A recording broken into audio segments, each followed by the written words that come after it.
calling. Here's my gavel. The school committee meeting of the Manchester-Essex Regional School District, January 29th, to order. And thank you to KPAN TV for being here to film us.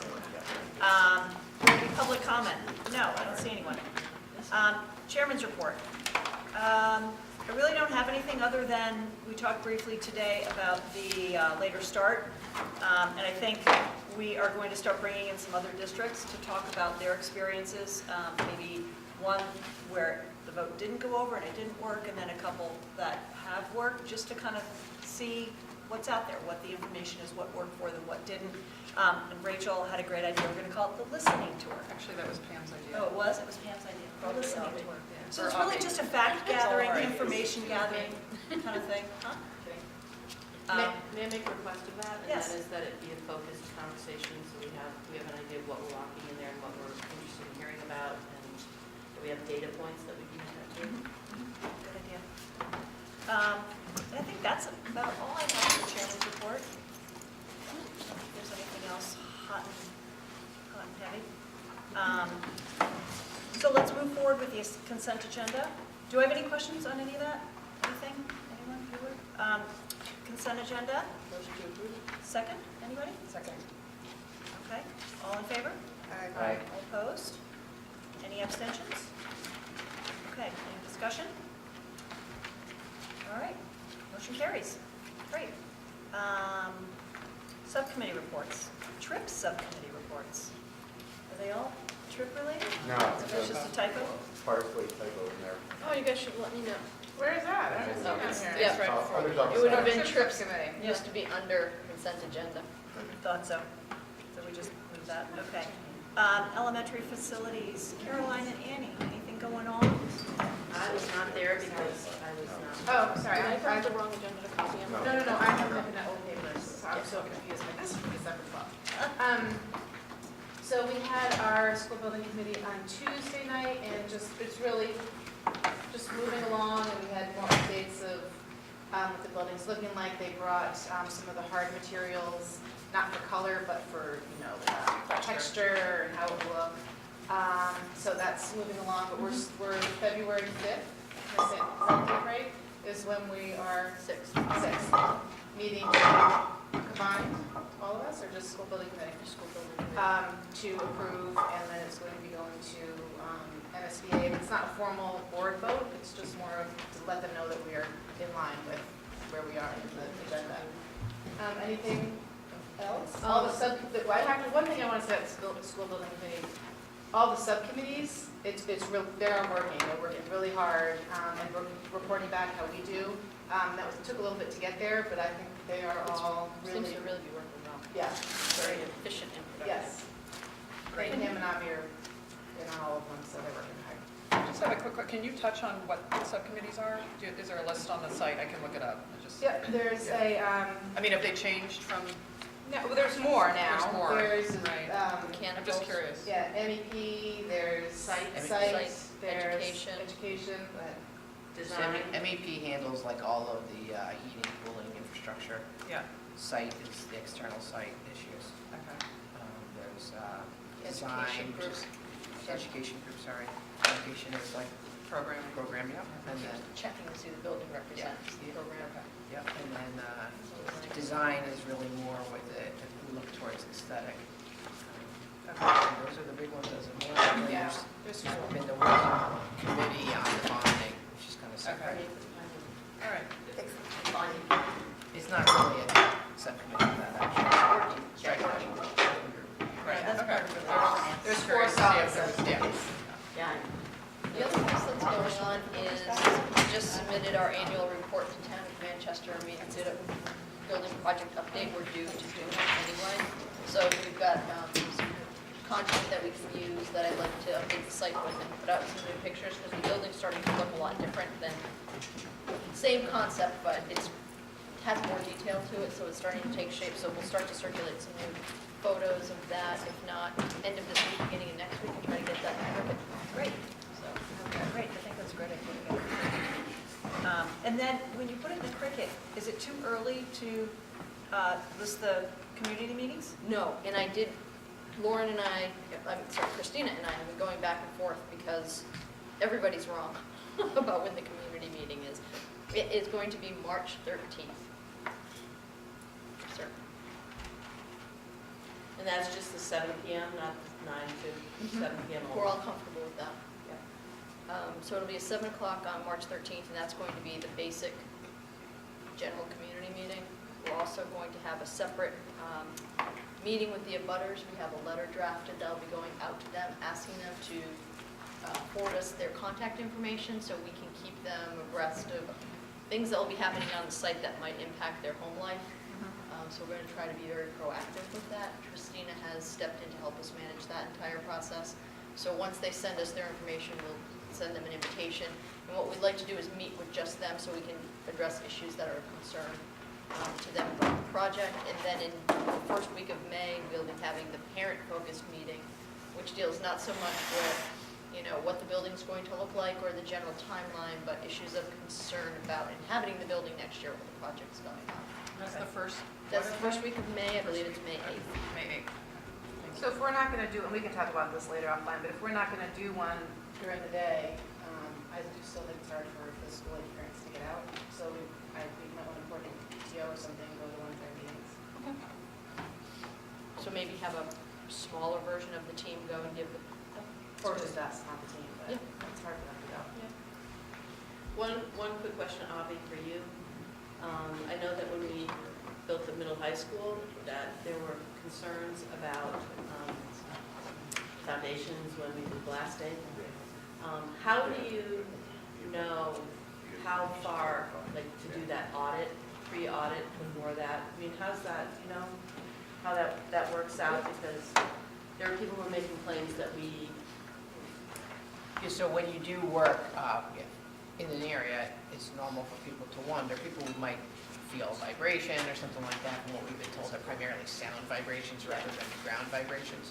But you can feel them, and that can make you wonder whether there's an impact or not. And when you don't know, uncertainty is never great. So I think that's definitely something that the consultant team has said they deal with as a routine matter. yeah, And they have consultants who are pretty much experts in this and who can come out potentially and recommend an area of almost like a radius yeah. to operate in based on the scope of the project and type of things that will be worked on. So we don't have any specifics to report on that, but at some point we'll get a recommendation from the project team of what they would propose, and that would obviously come to the school building.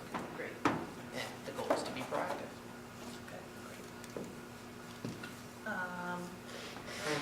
Is that all? Great, it all sounds like everything's swimmingly moving along. Finance Committee, as Pam mentioned, we went to the Manchester FinCom on, what was that, last Wednesday, and some of the selectmen were there. So it really was a very straightforward meeting. We talked about the building project, we talked about the bonding, and we talked about the budget a little bit. Got into a couple of rabbit holes, but it was really more about, people were curious about things rather than, kind of really taking a deep dive on the budget. So it was very straightforward, really nothing to mention on that movie, on that front. So, yeah, a long movie. So I actually don't expect a whole lot of questions from the Manchester side tonight. I mean, I'm sure we'll have a few, but it's going to be pretty straightforward. Anything to add on that? I know that the Essex FinCom is going to try to be here tonight. I know that they had a quarterly meeting last night, and Ginny Antel just put together some numbers, and there's a shortfall. There's a very preliminary budget. Essex FinCom is meeting tonight. I think they're going to try to come here and then perhaps have the meeting afterwards. So I think there may be some questions, and there may be some work we need to do to help Essex make its number, but their piece is a little higher this year, and the preliminary number, we take up a significant portion of the levy rise. Delta. Yeah, so was glad they gave us a heads up, but I think, they still have work to do, and we have a collaborative meeting on Friday morning, so we'll talk more about it then. And I did tell Ben last night that if they needed us to come, we would be happy to meet with them prior to finalizing the budget. So just to the timeline, we're meeting on Friday and you're going to make the budget official on the 5th, so next Tuesday. Yeah. So will we have a sense when we leave tonight of what work needs to be done? Because we'll post, I mean, we can get you the budget as late as Tuesday afternoon for you to review, but Well, here's the thing, I mean, our budget is a high number, right? It's a high watermark, if we need to, that's not how we approached it this year. We approached it at what we anticipated they wanted us to be at. So we already brought it down as far as we go. Yeah. But, you know, we'll take direction and then go back and do some work. right, I mean, this was a conversation last night, then a conversation today, so I feel like, you know, Brendan and Ben kind of have a better sense of where they are, and then we can speak from a place of certainty. I think there's a lot of uncertainty right now. There's some OSHA stuff happening that they're not really sure. There may be, firefighters may need to be, have to have physicals, and they're volunteers, so there's some question about what the coverage is for that. It has something to do with federal OSHA requirements that are effective, I think, the 1st of February for everybody, so that's a cost. Sorry. Oh, we'll find out one tonight. Yeah. Communication, Rachel and Karen? That's where the trip comes in, right? That's where it comes in. So we had a elementary 5th grade task force meeting this afternoon, and we went over the strengths and obstacles of the program. We did determine that the objectives of the 5th grade trip are to bring students from Manchester and Essex together. That's number 1. Personal growth, moving beyond ourselves. Social, emotional, whole child is number 2. Celebration of the end of elementary school is number 3, and maintenance of tradition. So we had a kind of a working meeting today where we had a big piece of paper. We decided we weren't representing Essex or Manchester.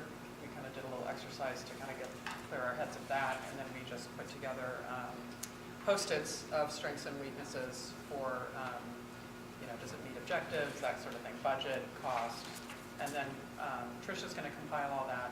There were 4 people that couldn't make the meeting, so we had a little bit of a discrepancy. We didn't have everybody's input, so she's going to gather up some more input, and then we'll review all of that at our next meeting.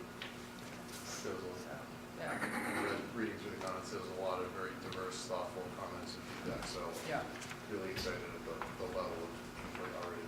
yeah. We have a good team, lots of input from teachers and special ed and parents, so it's good.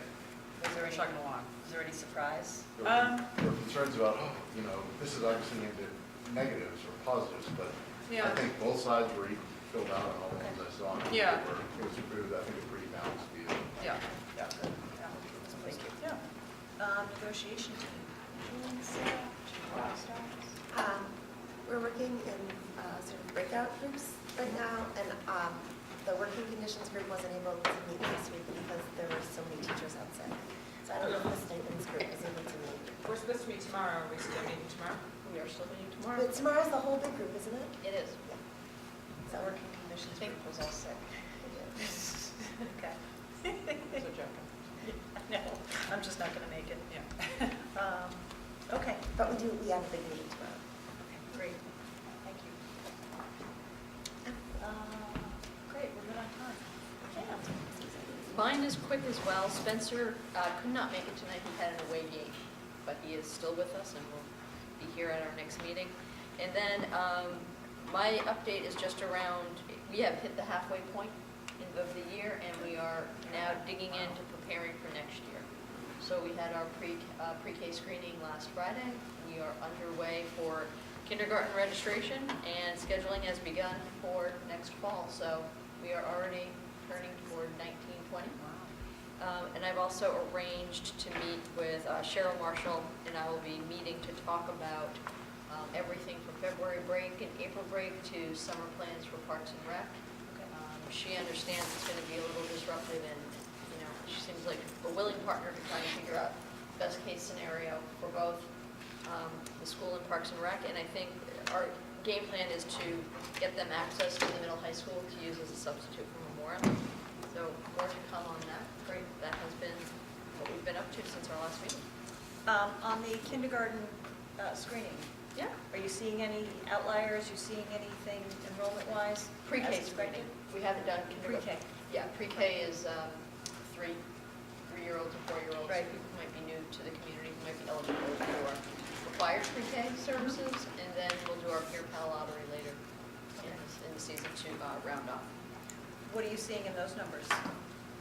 Nothing yet, Okay. because what we're doing is qualifying kids who need services. So I haven't heard any reports yet, they just did it on Friday. Okay. Pam, you don't know yet about, someone asked me last week about kindergarten choice spots next year, but you wouldn't know yet. We haven't talked about it, have we? No, I'm a little bit ahead of myself this year on looking at the numbers, because we needed to be able to map out where we would be moving classrooms next year. So our goal is to hold to 2 at both schools, and we don't know just yet what the registration is at K. There's a possibility that that may be a place where we can put some kids. I'm hoping, I won't have them for the 5th. The 5th of March, I'll have the preliminary numbers, so not our next meeting, the meeting after. Preliminary enrollment numbers total or just kindergarten? Preliminary assessment of where we can put school choice Okay. for next year. Okay.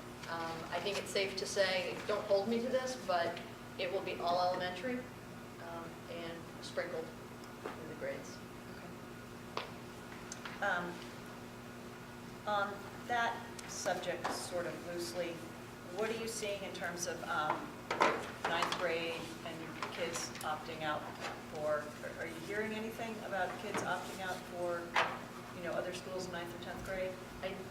There hasn't been any discussion on private schools at this point, but we know there's a slowdown to the tech. There is. There Okay. has been Is it over the because past it's couple gotten years. so competitive? We were talking about this today. There's the competitive factor, and there was also we were not a frequent applier. Our students weren't applying to the tech prior to its conversion to the new facility. And it became a more popular choice, and I think they were looking to engage communities that hadn't been in the past. So in the beginning, they were taking many of our applicants, and I think they've slowed down. Not that our applicants aren't still very high quality, but I think they're trying to balance enrollment throughout all of their member districts. Share the wealth, so to speak. Okay. That's something, a conversation, it doesn't impact us greatly. I mean, we still have a relatively small number of students that attend the tech, and I think in most cases it's the best fit for them. But tech admissions is a controversy statewide because they've become selective. And through their selectivity, there's a possibility that kids that are well suited for those programs aren't actually getting it. So the model's changed a bit. They are still growing their programs, I think, a little bit each year. They're still, I think, an engineering program this year. So it's, the Czech School concept has changed greatly from where it was, and it's really, it's an interesting pathway and option for lots of kids. But can't we ask guidance just to get a sense of how many kids are actually looking to leave next year? Didn't Yeah, how many I usually do recommendation that. letters? No. in March. Wait, But yeah, yeah. they typically do that. Okay. Yeah, because they've Nothing's asked for come up in recommendation. conversation Yeah. yet, Yeah. which leads me to believe there is nothing spiking early. Okay. That's good. But yes, they typically will gather those numbers as soon as I ask for them. Okay, great, thank you. Anything else on any of that? Any questions? All right, new business. Have we any new business?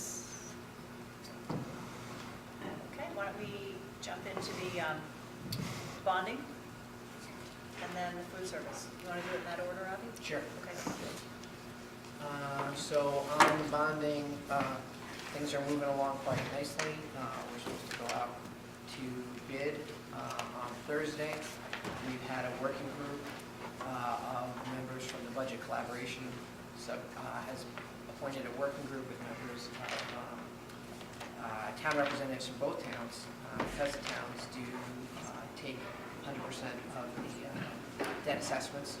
It's important to have collaboration in that process. And essentially, we did a lot of work with financial advisors Hilltop Securities, Cindy McNerney's the partner there, who's done all the work on our prior issue. I believe they may work with Manchester by the Sea, I'm not sure.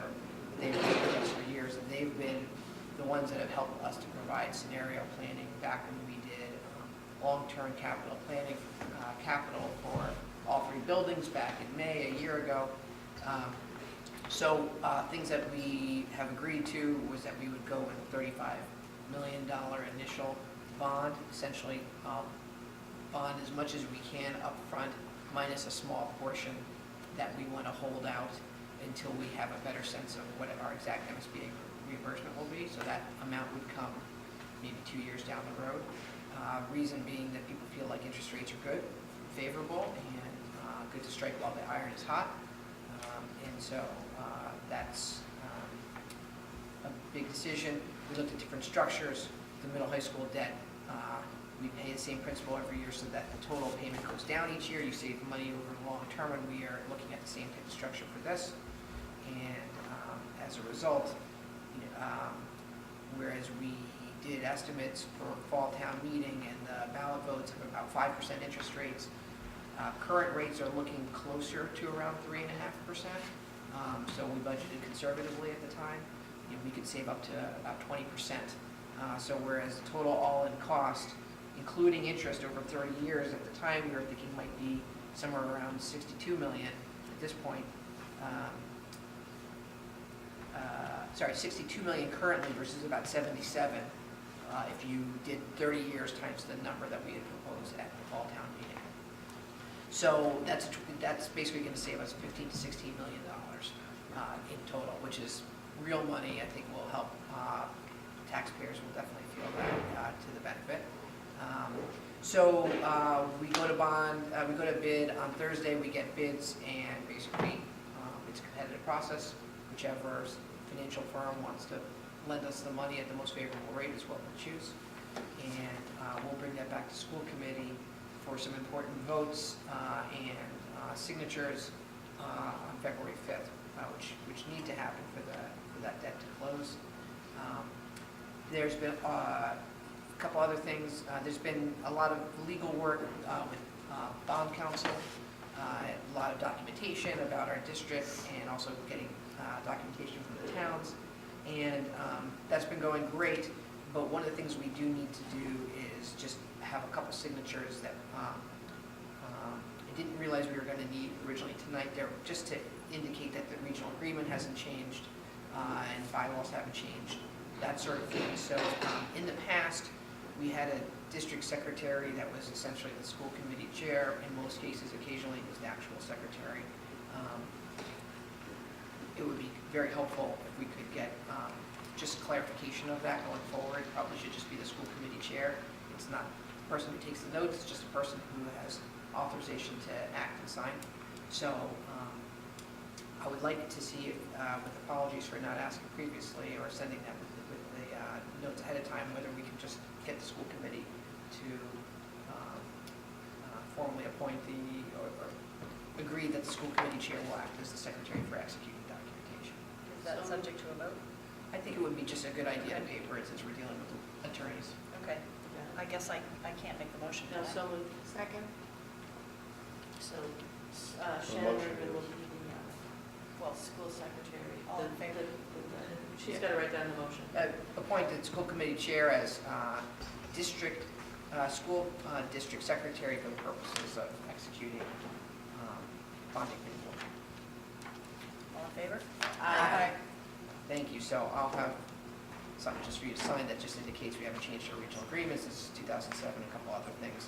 They also want to know that we, voted the project in September, all the things that you guys already offered. Okay. So the only other update, which I don't have anything official to say, but we did have a ratings call with our ratings agency where they basically look at our financials, they look at the town's financials, and then they interviewed me for about an hour about our budgeting practices. And then it turns into a rating for our debt. And so we previously worked with Moody's where we were a double A2. Double A is one step below triple A, and in double A you can be 3, 2, or 1, so 2 is kind of right in the middle, which is where we were. We decided to move to S&P for this process from Moody's, looking at how they rate comparable districts and feeling like we have a good story to tell about our financial position. So we did engage with S&P as part of this process, and that call, I think, went extremely well. We don't have a credit rating yet. I was hoping to have one tonight, but I think we are going to be in good position. Based on the feedback that they provided, they seem to think that we're doing the right things. I think they pointed to some things that are worth mentioning. Good, strong financial position, strong reserves, which was important to them. They did note, that they're happy with how we're handling OPEB, even though that's not required yet. They also liked our budget collaboration process, because they felt like that helped us to have a smooth process over the course of budget season. So I think that went well, but we'll wait to see what happens. I think we're going to be in good position, and hopefully that will turn into maybe even some more savings. From the 62. Maybe. So we'll see. We should know by Thursday. And Hilltop said this is a pretty good week to be going to market. So that was nice to hear. Quick question on the ratings agencies. Do they both require the same amount in reserves? Is it usually 10%? It's funny you say that, because I've always heard that AAA rating goes along with 10% as a percentage of your budget. When Moody's did our report, they were putting us in comparables with districts nationwide, and they pointed to a 25% reserve rate, which is Yeah. I took some issue with that, and then come to find out that there are no districts in Massachusetts that run that way at all, but that's just the way they run, and that's the way Moody's does things, and they've got their formulas. So I was not too impressed, to be perfectly honest, with that answer, because I think compared to a lot of Massachusetts districts, we are doing quite well in that area. I don't know what our rating will be, but S&P seemed to think our reserve situation was good. So they all have their methodologies, and they're all respected in the marketplace. As a point of interest, does any of this end up on the cleargov.com page for us, or will we share any of this as we go? Well, what will happen, I recommend, is when we get our credit rating report, that we post that. It speaks to, it speaks to what we do well, where they want to see us improve. One thing I did hear is that there's only so high you can go when you are a regional, because you're really limited to some extent by your funding communities. So we'll see how that goes. But And remind me, AA2 with Moody's right now? for us, we're AA2, right in the middle of AA. Okay. May I ask a follow-up question? In terms of the numbers, if you've run the numbers, how far off are we for individual taxpayers? I think we said 105 per 100,000 in Essex. I just did that. Were you able to run those numbers after the fact, or is that not something you want to do until we? No, I can tell you, we were looking at, I think, $850,000 for Essex in the first year as an example, and at 3.5% it might be around 790, so that's what, 60 on 85? 6 on 85 is, I should do it in my head, but I can't, it's 7%. So 7% reduction versus what we told them in the first year alone. But that's, remember, that's with a structure where you're paying more up front, and so over time, that's how you get to that 20% potential savings based on the difference between the 5 and the 3.5%. That's great. So if that is a good story to tell, I think we should tell it. So on that note, When we know. well, so just to clarify that point, because typically at the public hearing right now, you would have a capital budget for next year, and all we have at this point is what we know for the existing debt. So in addition to getting the results next week and voting on the results next week, you're also going to be asked to approve a capital budget with the new numbers, and it'll all be out there, and I think we can spend a little time to explain what does this mean relative to what we promised people and how are we looking. I think that would be a good piece of information to share. Yeah. And I'll probably hit on that in the hearing tonight in a more brief and succinct fashion, Okay. if I can. You always can. Remind me, so we go out to issue on the Thursday. 7th. No, the this issue on Thursday, on the 5th, you guys accept the LOBIT vote to accept that, and you vote a whole bunch of other legal language. School district secretary or school committee secretary will sign the documents, we'll give them back, and then we will get cash in hand based on that schedule on February 14th. Okay, that's what I And meant. at that point, we can start paying bills to the contractors who have already started to incur costs. So it does come. That's the current schedule. That's awesome. Yeah.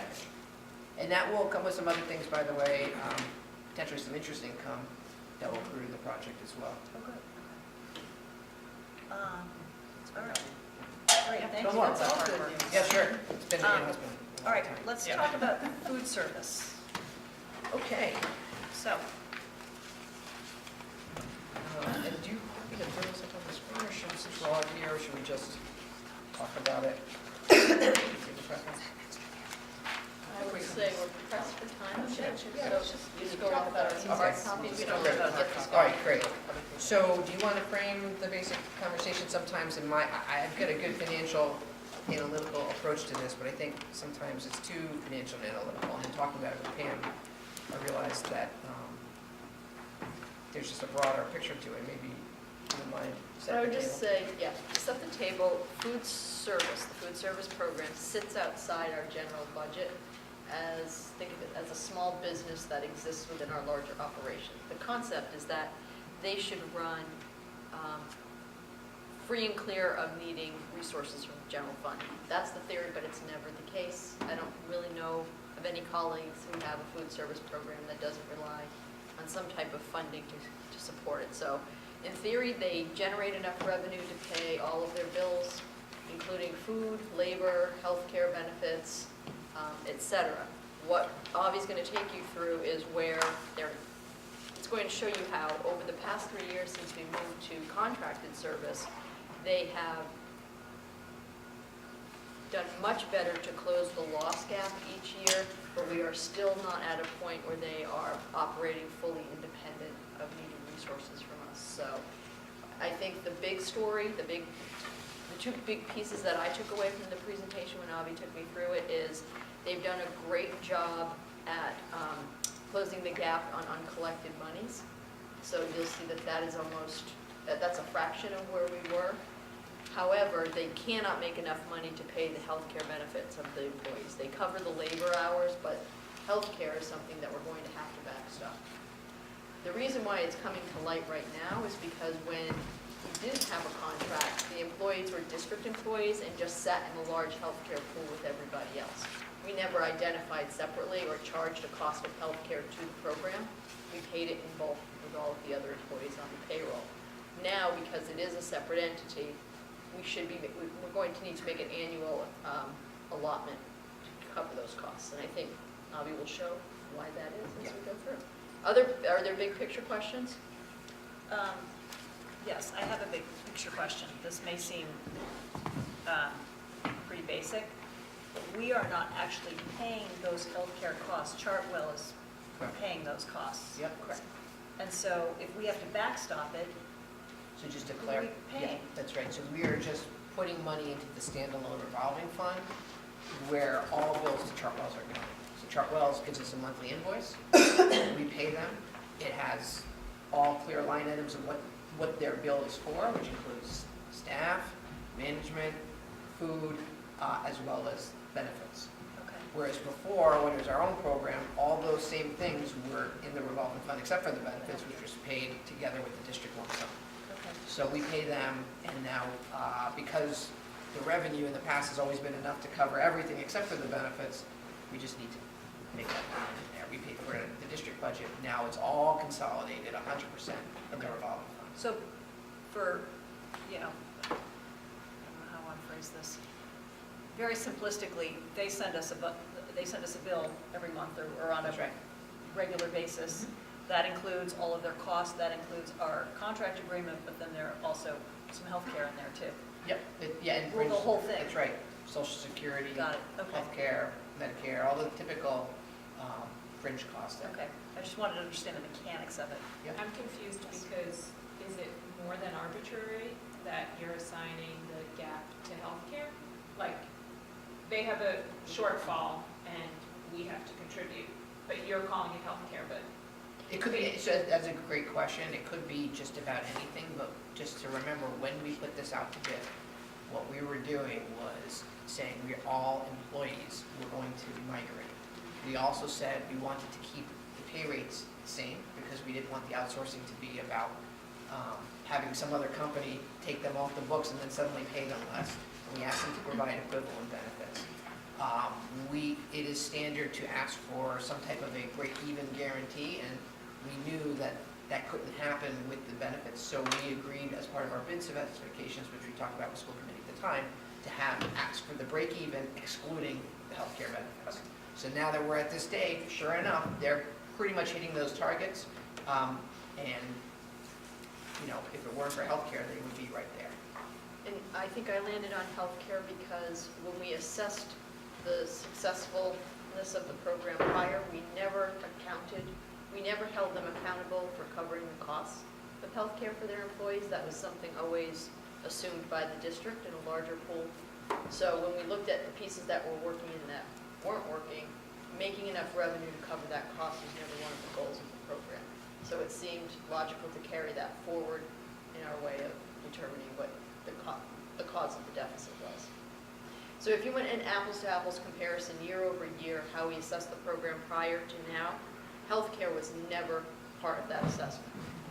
It was management of labor cost, it was cost of food, it was collection of fees. And on those marks, I think you'll see when Avi takes you through it, they have successfully closed the gap and created almost a break-even situation. Can we go through them so that? Which we would Yeah, why don't we go through it, because we've got 15 minutes, and then we'll ask questions at the All right, at I'm the going end. to try, I'm going to go quickly through things that I think you may have fewer questions on, and just stop me when you get to the things that you want. Or we can go through it one time and then ask the questions, maybe that's better. Yeah, let's So go through first, it one just time. hitting the first slide, I'm not going to read through everything, but basically, why did we outsource at the time? In addition to financial losses that we knew were happening, we were having financial losses even without covering the healthcare. So really, the losses were even bigger than we were showing based on the revolving fund alone, even though that was fully discussed. We knew there was operational benefits, management of the program expertise, collections, all sorts of things that we wanted a special ed provider to help us with. So there's that. Really, the rest of the things on the first slide are things that Pam's pretty much hit on, so I'm going to keep moving to participation changes. Basically, we had a rough patch in 18. 17 was the first year of outsourcing. We saw a big bump up in the middle school, high school. Started to trend off a little bit towards the end of the year, but it was much better. The elementary schools have never been, they were a little up with their first year, but they have not been great. They've lagged. And I think with the full kitchen, the middle high school has been an area where they can showcase all the things they can do. The options are somewhat limited at the elementary school. So you'll see the trends over time. We talked about even after their first year, when we did the first year review, that we felt like elementary school participation rates were not what we want to be. And I think that's still an area of improvement. But generally speaking, middle school, high school is doing better than the pre-Chartwells period, which is pretty good. So the next slide, financial summary. The top several lines before the line that says food talks about revenue. And whereas you can see revenue, for forecast for this year at 448,000 is, I would say, mostly higher than prior years, but not every single year. When you factor in district enrollment declines, fiscal 13, we were at 1,560 kids, we're down to 1,386. You really want to look at the revenue per student. We just don't have as many kids to be buying lunch, and so that's where you see meal purchases per student. And that number right now, where we're operating at around $266 per student per year, comparatively, if you look at before that line, that vertical line is outsourcing, we're doing quite well there. And even with a little dip in fiscal 18, fiscal 17, 267, those numbers were much higher than where we were. So you can see participation has improved there. So the next several lines, food, non-food, which is like supplies in the kitchen, forks, knives, paper, materials, etc., aluminum foil, whatever. Then staff, the manager. We used to have clerical, but we don't have that now. That was something in terms of managerial expertise. Chartwell said, we really don't feel you need clerical support on site. And then everything else down below. So when you look at all those items, we call those legacy expenses. To Pam's point, what she was saying before, those are the items that rolled through the revolving fund previously. So when we looked at the picture of the health of the program, we talked about the revenue line minus these legacy expense items, okay? And so that's how we reported before, but if you look down below at the fringe line, you can see what we weren't charging totaled anywhere from $127,000 to $140,000 per year on top of that. Okay? We obviously didn't have a management fee from Chartwells prior to fiscal 17. So when you look at the revenue minus the old legacy expenses in the revolving fund, we were operating from anywhere to barely break even to $40,000 to $60,000 losses per year. Add on the fringe benefits, and you're looking at a fully loaded profit and loss, that last line there, of $125,000 to almost $200,000 of loss per year. And so a lot of districts do charge benefits to the general fund like that, and they talk about what's in the revolving fund, but this is really the full picture. So when you look at it comparatively for Chartwell since outsourcing, first thing you can see is that the revolving profit and loss, even with Chartwell's management fee, in 17, 18, and 19, went from $30,000 negative to $10,000 to pretty much break even here. So what that means is they are tightening operations, and you can see it in the statistics at the bottom. Food as a percentage of sales now in the low 30s, whereas previously it was in the high 30s. Labor as a percentage of sales, even with our labor rates, in the mid 50s. Before it was touching on 70%, almost 70%. Okay? And fringe as a percent of labor. Now we're in the high 20s, whereas before we were coming close to 50% and slightly over in some years. So on major operating metrics, they have really refined performance across the board, and that's why you see the break even coming closer and closer. Having said that, big picture, if you look at the health benefits, you can see in 17 and 18, we had to absorb $106,000 of fringe, $68,000 in fiscal 18, and only $65,000.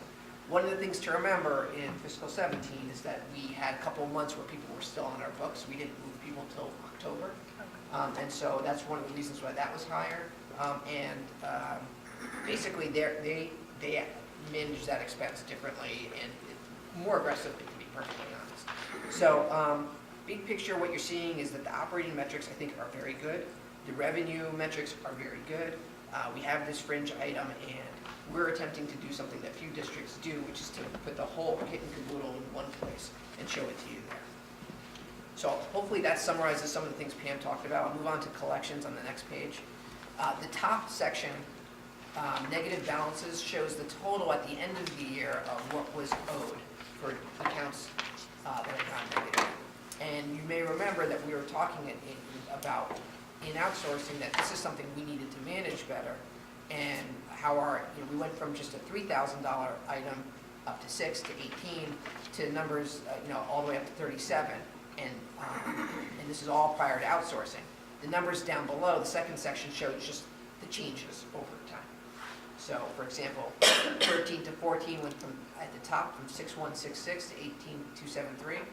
Down below, that's an increase of 12,106 in the second chart, going from 13 to 14. Okay. The bottom chart is the change, the increase, and the top chart is the total.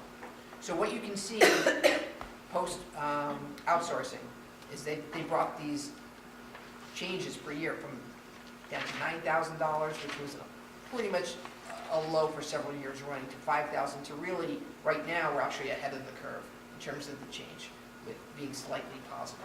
Or 588 means our balances are going down a little bit. So we still have work to do. This can certainly get better, and I think we are going to try to make a push for the end of this year to implement the policy the way we've talked about, and make sure we're on top of calls out to parents and the letters, et cetera. You're talking about implement the collections policy we worked on Correct. last year, okay. Correct, and we've sent it out to families, we've alerted them about it so they know about it. We really just want to make sure we end fiscal 19 in the best position possible, because again, if we are subsidizing 17 and 18's fringe, we really want the 19 number to be as low as possible. To your point, it could be any cost, and we just want all of the costs to be as low as possible. So the better we do here, the better our revenue. This can only help us, but they're already heading in the right direction. Question was, so this isn't a cumulative or carry over from year to year, that's the amount that's unpaid balances that we write off or that we have to cover? That is, the top is cumulative, it took me forever with this one. The top's cumulative, the bottom is the annual. Change. Yep. So in other words, when I see an FY 18 of 37,570, that includes 32,000 carrying over from the year before? Correct. And is there ever any likelihood that we will collect on any of that? Or, We're working on it. We're working on it. I will have more than, okay, no, I'm just asking like in a. so I think, Because some of let me these just say, students that are a couple graduating- quick points. Senior year. Most school districts talk about this problem. Districts that have tried everything from collections to whatever, nothing seems to work. A lot of districts face this problem. Having said that, Chartwells will also say in districts they work in, they have much smaller numbers, and they have not shirked away from saying, we think we can do better. So they're working on it. You can see the change in the trend, and I think that they are fully accepting of the responsibility to work on this. And I think by the end of this year, we'll have some news to report. I'm hoping it'll be better than where we're at today. I think the high school's also been a very good partner in trying to not get the kids, that's gonna sound wrong, to ensure that the debts are paid prior to graduation, because that's our leverage point. That's the one. But that's, just to clarify, Yeah.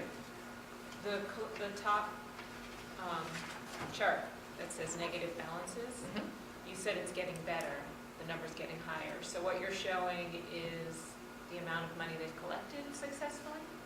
This is the amount owed on accounts that are negative. So if you sum up the negative, yeah, it's a big number still. However, what Well, you're, but it used to be a tiny number, 3,475, so, and you Yes. said it's getting, Cumulative. you said it's improving. Oh, okay. No, we wiped that debt. so yeah, to clarify, we draw that line, when you can see that number going up and up and up, we said, this is one of the reasons why we decided to outsource, because we did not like how that 3,475 was trending over time. And so what we're seeing now is that since outsourcing, the numbers of what's increasing each year, but down below, 3,096, 12,106, 19,159, those numbers are coming down significantly. So the change year on So- year, it's not increasing, it's steeply. It took me I'm lost. a while with this chart, forget the top. Okay.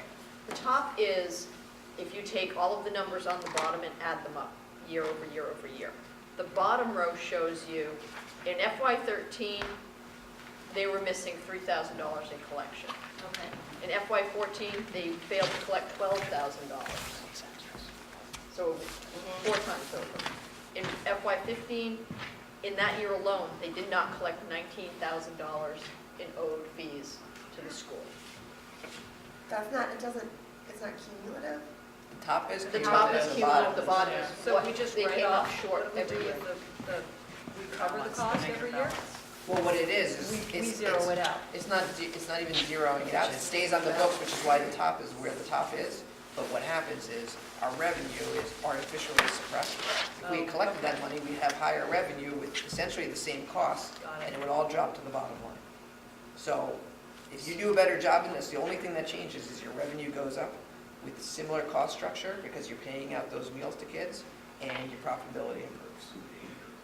So I think what he's trying to show, what we're trying to show is that starting in FY17 with a stricter, more efficient collections approach, everyone says nobody knows what happened in FY16. So if you go back to FY15, the 19 went to 9. Then the 9 on the annual went to 5.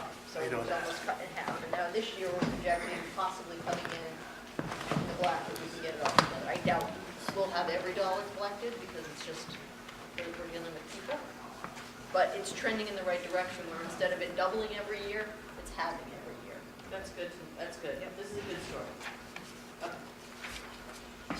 And that's, my question was about free and reduced lunch, and that is not included in this. Okay.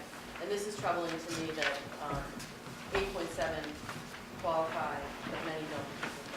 Well, it's kind of not too dissimilar from our overall participation rate in a way. And in fact, the free and reduced lunch participation is higher as a percentage than the non. Remember, we nowadays, or you may not know this, the way we determine who's eligible has really changed over the years, and now it's part of you go to the Department of Revenue virtual Health and Human Services, you upload your student enrollment, and they tell you based on that who's participating in programs, state programs that make them eligible. So we're not relying on forms, although people can still submit the forms. It's much more of an accurate process. So as part of that, though, you might get people who have no interest in participating in the lunch program who might be on a list that qualifies them. So it's mandated, it's dictated by the state. So if I am a kid who qualifies for free instrument, and my parents have applied for it or done whatever they need to do, when I go to buy lunch, what's my experience? Is it the same as any other kid? Yeah, who's prepaid? there's a lot of training on that to make sure nobody knows anything. Okay. What's your student name or your number? Punch it in. Okay, thank you very much. Yeah. We should keep moving, because we've got, Pardon? 60% of people eligible to participate. yeah, And which is a lot better than the district one. Yeah. So the next to last slide just shows a summary of all the things we showed, so you can see what the deficit is that we're trying to close from the prior 2 years. The fiscal 17 and 18 numbers combined is how you get to the $177,000. So basically, the last time we dealt with this was in fiscal 16. We wanted to see how things were running and how things were trending. In theory, this could be an annual exercise at the close of the budget cycle, but we're doing it now that we have pretty good visibility to how things are going. So I'd like to get school committee's authorization to transfer available funds to close the revolving fund deficit for food service, which is merely acknowledgement of paying for things we've always paid for, but just having that now close out the deficit. So, and just to clarify, the last picture just gives you a visualization. You take that 100, I wrote 170, it's $177,000 is really made up 99% of 17 and 18 French numbers, which appear to for the general fund. So you can see where those numbers are. 105 fiscal 17 French, 68,000 fiscal 18 French, and really only 1% for everything else. So, and this is something we don't have to do tonight. If for any reason you want to deal with this later, I just wanted to provide you an update of how things are going. And we can do this really at any time. You may recall that it was on the management letter last year. The auditors noted it. They'll note it again, and to the extent that we can tell them we've acted on it, it'll come off the letter. Rather than ask in public hearing? Yeah. I feel like I have a lot of questions. Just a question going back to the beginning. Should we, Yeah, let's, can I make a recommendation? Yes. We take this up on the 5th, because we don't have a very loaded agenda, and we'll be touching on the budget again, but we can. yeah. okay. Great, and if you have information that you'd like to see between now and then, please just send me any questions so I can look at whatever information you might have. Okay, terrific. All right, so now moving on to the Great, yes. Thank you. I have to, yeah, what do I have to do? I have to officially, may I have a motion to go into the public hearing format? Move we go into public hearing? Second. All in favor? Aye. Those opposed? Abstentions? Okay, motion carries. And so, Yes. To sign. sign stuff. You got it. Important. Okay, So I'm going to give you the seal, so you don't, just as you're signed. all right. Okay, terrific. Yeah. Yes, we're staying here. Okay, and so now begins the public hearing portion of our school committee meeting, in which we're going to discuss the MERSD budget for fiscal 20. Just bear with me while I change gears. And did everyone get a handout of the budget? Fairly fun. Yes. And just to remind you, we have KPAN TV here to film, so if you have any questions, please stand, introduce yourself, and tell us where you're from, and also face the camera a little bit so they can see. So as soon as we're up and running, we'll take you through the basics, and then we can open it up for questions.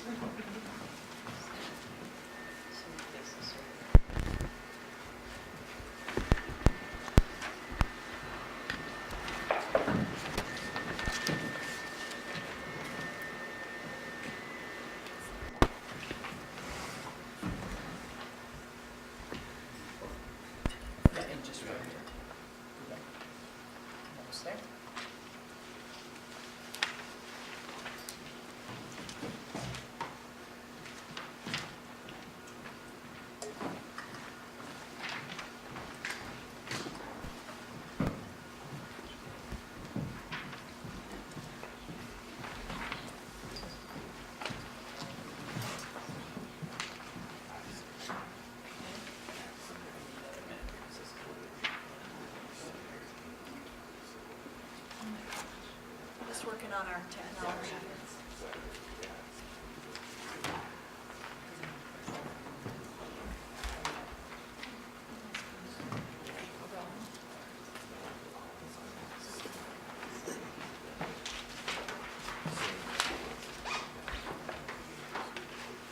We're going. So Everyone needs to go for each slide, or? She's trying to get it up. I was just asking how much detail would you? Well, I think, I'm happy to see some new faces tonight, so I don't think everybody has heard the whole of it. Okay, as Avi's going to continue to work to bring it up on the screen. Looks like most people have a copy of the PowerPoint in front of them, so I can just give you the brief overview.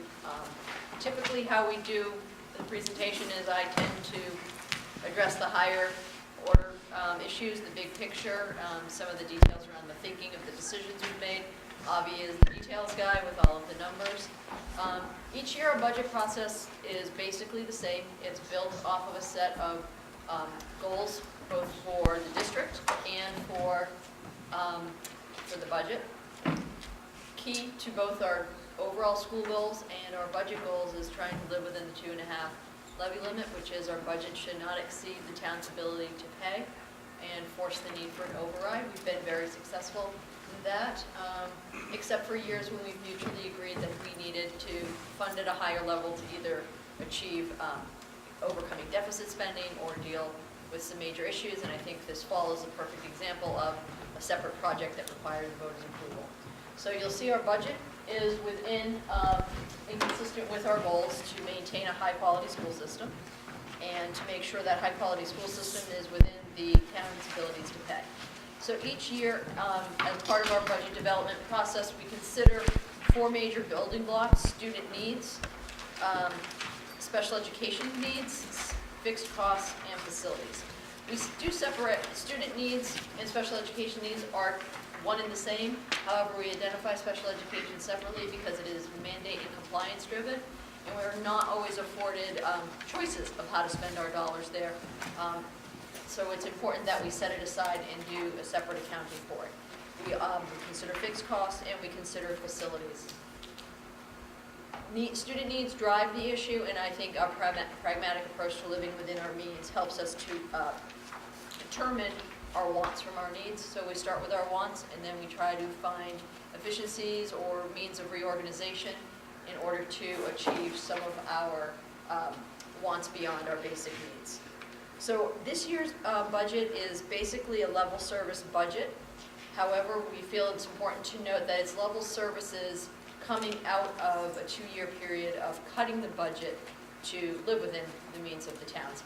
We experienced a 28% increase in healthcare after we closed the budget in the spring of 2016 and went through a 2-year period of reducing our costs to try and live within our means. And that effectively led to $1.5 million in program and staffing cuts over a 2-year period. Important to note, we were able to get through that by luckily being in a period where enrollment was also declining slightly at the elementary school, so we were in a just right balance between classes that were graduating, we were entering classes that were slightly smaller. So it did allow us to reduce through attrition, meaning people were retiring or moving on, classroom teacher positions. That was the bulk of how we made our savings throughout the past 2 years. It's a cautionary tale because it's infrequent that the enrollment falls out in just a way where you can make wholesale classroom reductions. It worked for us in this period. We're monitoring that. We see that as a point going forward where we may need to do some direct adds. I think we all anticipate some enrollment surge after the new school is open, so we are looking at and modeling in the future where we may need to add back some staff. So we are level funded in most categories, and what we know going in is that the level services budget exceeded at the tentative budget period the town's desired bracket that we come in at, so we have self-selected to make an additional $380,000 in reductions to meet that goal. So we're going to compound our issue of $1.5 million cuts over 2 years by making a further reduction of $380,000. We're doing so willingly because we think we can do so while maintaining the integrity of the program by targeting 3 main areas. Further healthcare reduction. We think once we solidify numbers over the next month or so, we'll be able to make a reduction of $175,000 in that area. We will engage in prepayment of tuitions, and we'll get into that in a little bit of detail later on. It is allowed to us under statute to pay known special education tuitions in advance, and we think we will have some additional staffing reductions in a ballpark of about $125,000.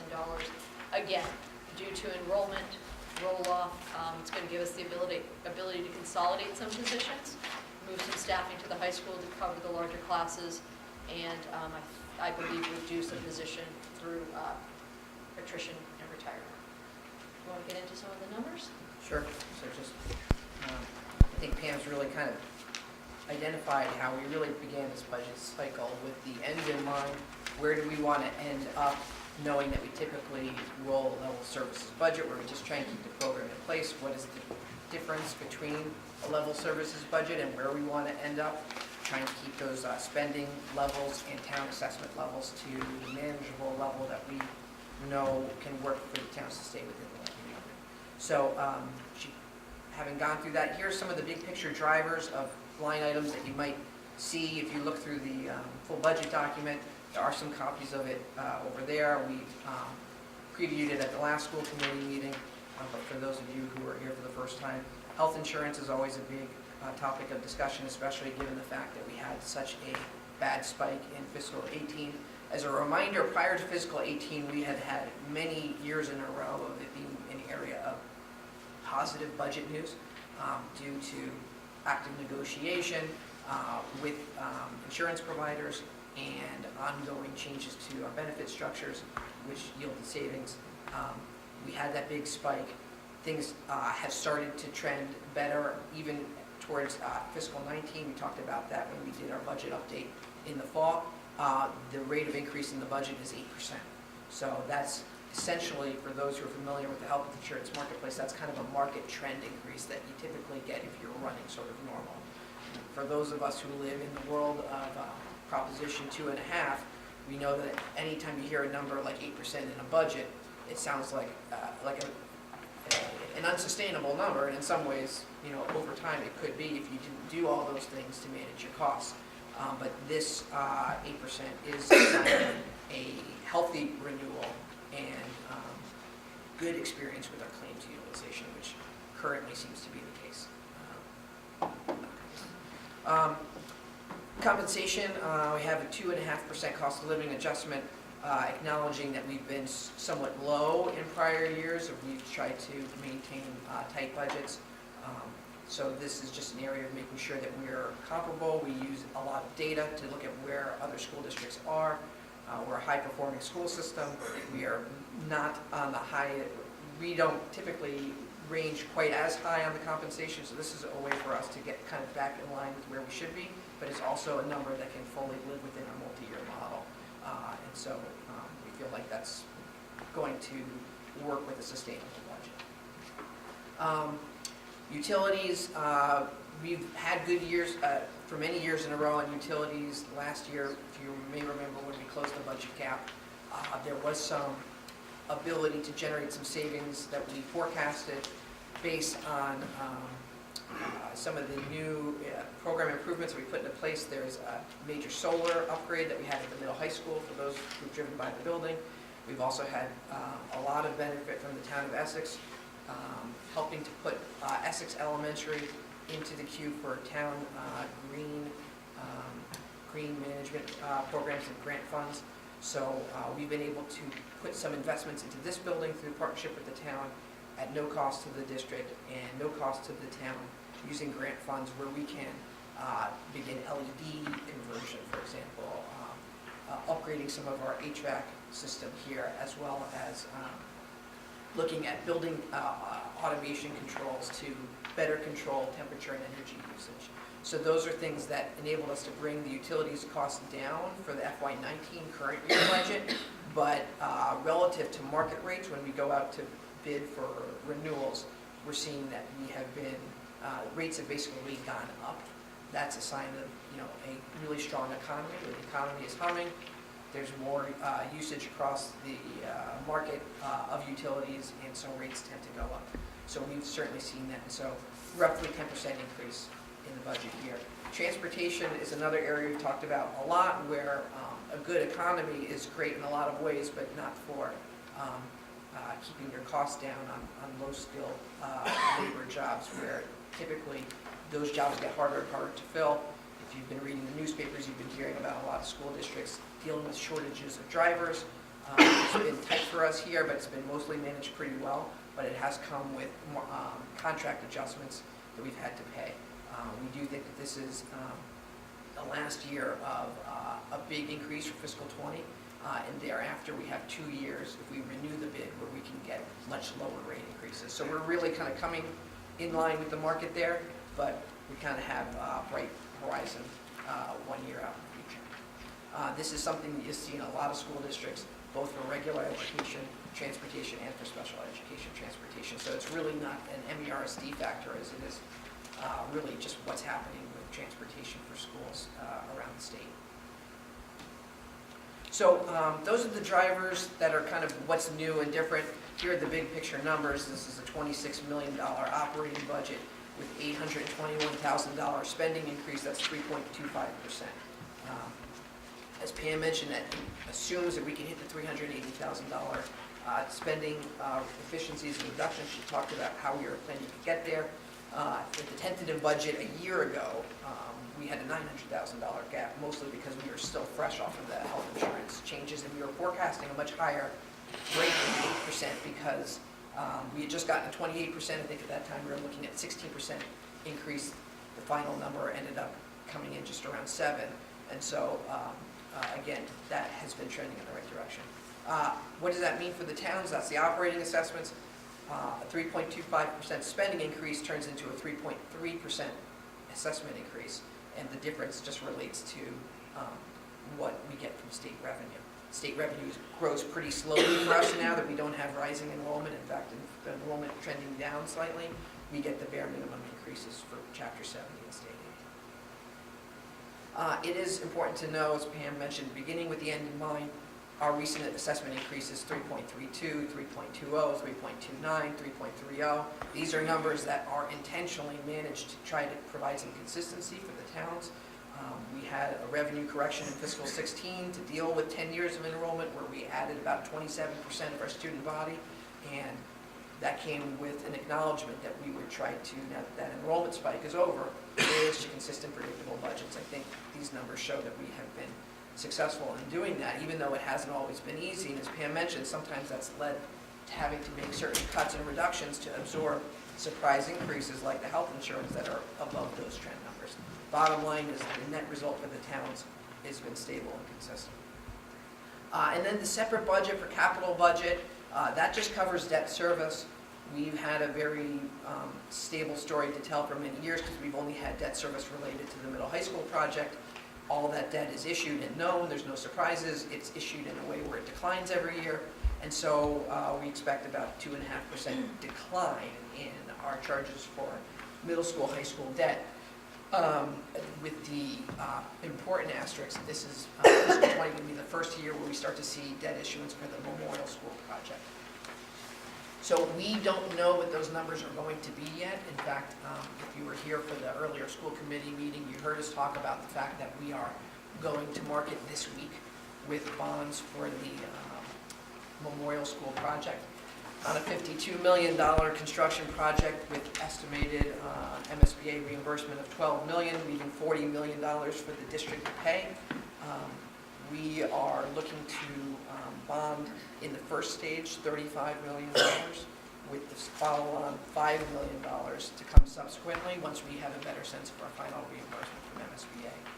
We have been working with financial advisor as well as representatives from town finance committees and town administrators and board of selectmen to help us figure out the best structure that's going to work for the towns in light of the other capital projects that they have, and how to factor this into their multi-year planning process. process. While we don't have the number for what that debt will cost us now, I can tell you what we're hearing, which is that the 5% interest rates that we talked about when we went to fall town meetings are now, based on changes in the market as they've been coming down, looking closer to 3.5%, which is good news. And so that means that we can have a schedule like the middle school, high school, where we pay more upfront and decline over time. That yields a lot of savings over time. We can look at a structure like that for the Memorial School project and still come in below what we are looking at for when we talked about this at fall town meeting. So based on those projections alone, we could be looking at potentially 20% savings over what we talked about at fall town meeting for both towns. So that would be really pleasant news and allow us to keep the annual numbers in line with what we told people initially, only to get better and better over time. So good story there. We don't have a final number. Next week when we have the bonds will have been bid. It's publicly bid process. People want to bid on our debt. We'll have selected the best bid, hopefully by the end of this week, and bring that for school committee approval. If you're curious, please come to next week's meeting when we will not only vote the operating budget, but have final numbers to put into the capital budget and vote those as well. Of course, we will be sharing that information with the towns as soon as it becomes available.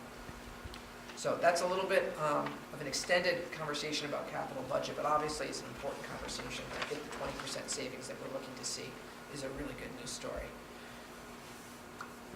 Moving to other areas of revenue, I talked a little bit about how state aid has been very low, and with the 3.25% spending increase, Chapter 70, which is state aid, going at only 2.1%, you can see that's below our rate of spending. So that's why the town assessments are going to be slightly higher at 3.3%.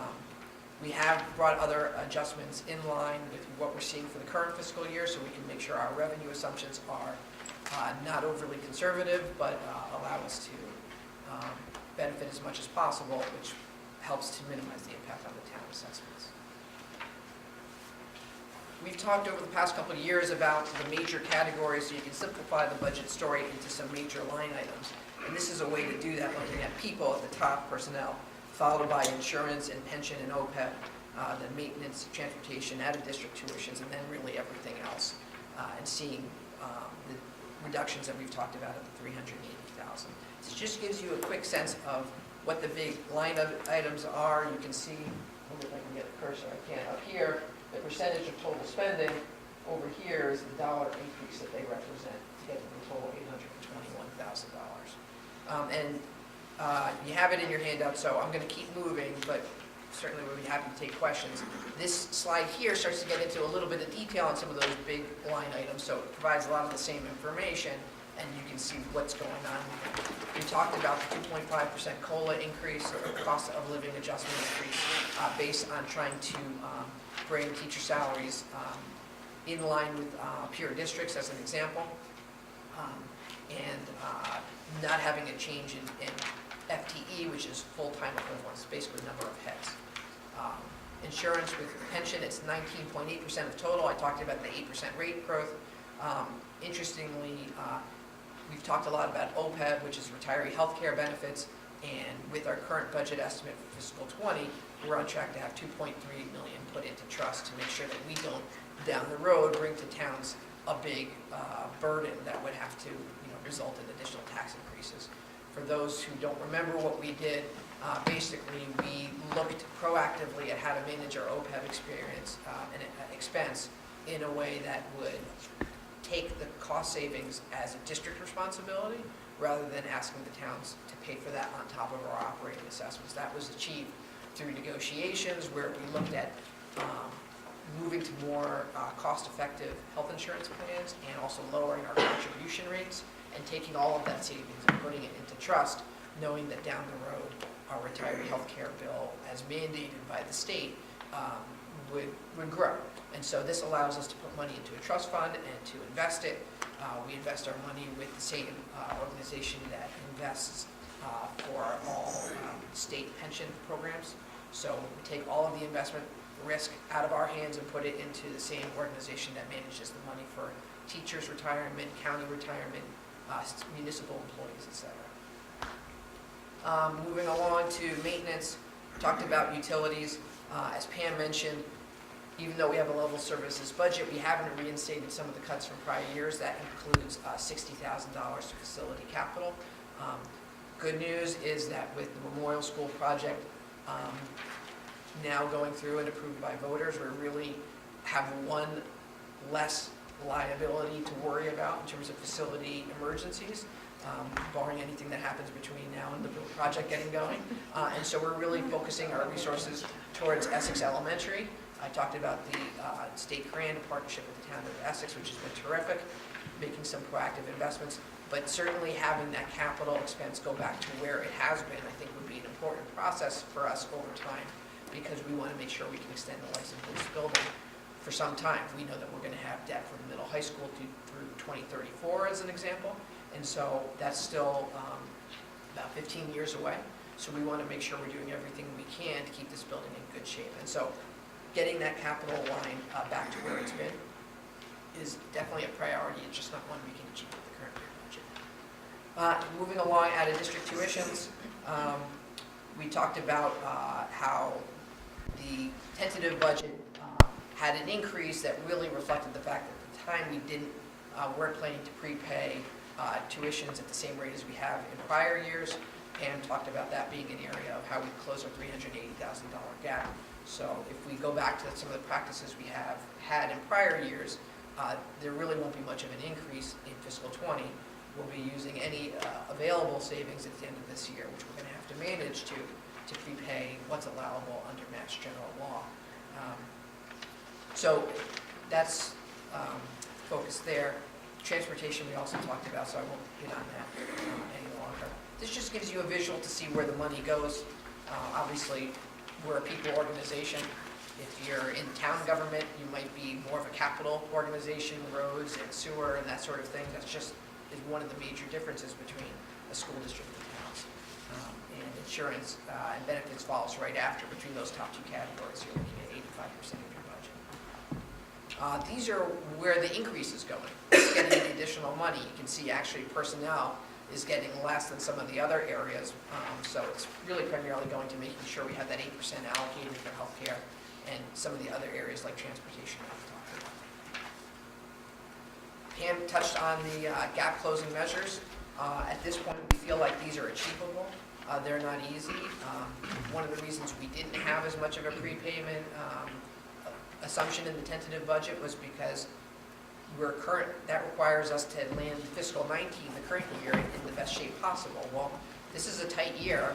It's 1 year after that 28% increase, and last year was the tightest year we've had to date. So with that in mind, those types of things that are normal for districts to do and healthy financially managed districts do routinely just become a little less of a layup for us as we have to really continue to sweat our management month by month to make sure we can land the plane where we need to. So we feel like we can do this. This is achievable. We feel like we have a budget we can stand behind, but it doesn't come without some sacrifice. It doesn't come without having some cuts that we haven't reinstated that we think are important for the taxpayers to have, like the capital investments. It requires us to run very tightly this year without some of the reinstatements on staff that we've talked about. So I think that's the big item. In terms of what's not included in the tentative and currently final budget, these are some of the items that were accomplished in the current year, and then items that were requested in the coming year. And for those who have heard me say this before, I apologize, but generally our approach with the level services budget is to say we are expecting to ask taxpayers to fund a stable increase similar to prior years, and anything that we think is important to program improvement over and above that, we're going to have to find a way to fund through internal savings and restructuring and looking for the most efficient way to deliver our program. So the good news is it requires an annual culture of looking very carefully under every rock and every way we do business to say, is there a way to do things more efficiently? And I think that that's healthy and good. What it means, however, is sometimes we can't get all the staffing requests into the budget that our administrators are saying they need to keep the program quality where the community expects it to be. And so that means we have work to do to say, okay, well, we know what's in the budget now, it may not be everything. Between now and next year, let's see what we can do to find other ways to do business without that being a problem for the towns. Town budget doesn't change, that really goes on to us, sorry. And that's where we need to throw the red flag, because we've exhausted just about all of those opportunities by rolling so much staff off to close $1.5 million over 2 years.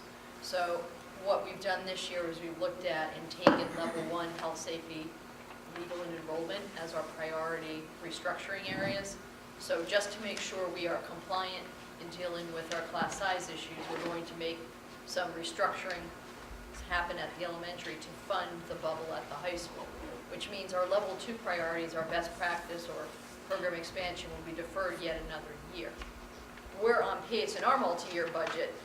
When enrollment starts to creep, we are going to have to add directly to the budget an expansion option to bring back staff. Because I don't foresee, if enrollment goes up, us having any way to add these positions back that we've been rolling off. The intent in our original multi-year budget, before we sustained the 28% increase, was to use the enrollment decrease to reorganize and fund positions similar to a math specialist, for example. Define what that role would be and institute it going forward. So we're using our opportunities for growing supports and programs. They're not absolutely necessary. They are more wants than needs. But we've used all the resources that we had intended to use to get there to just make sure we were bringing the budgets in line with the town.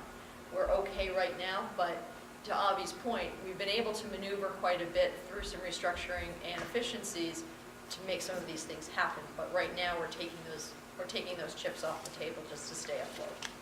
So I just wanted to not kind of overstate that.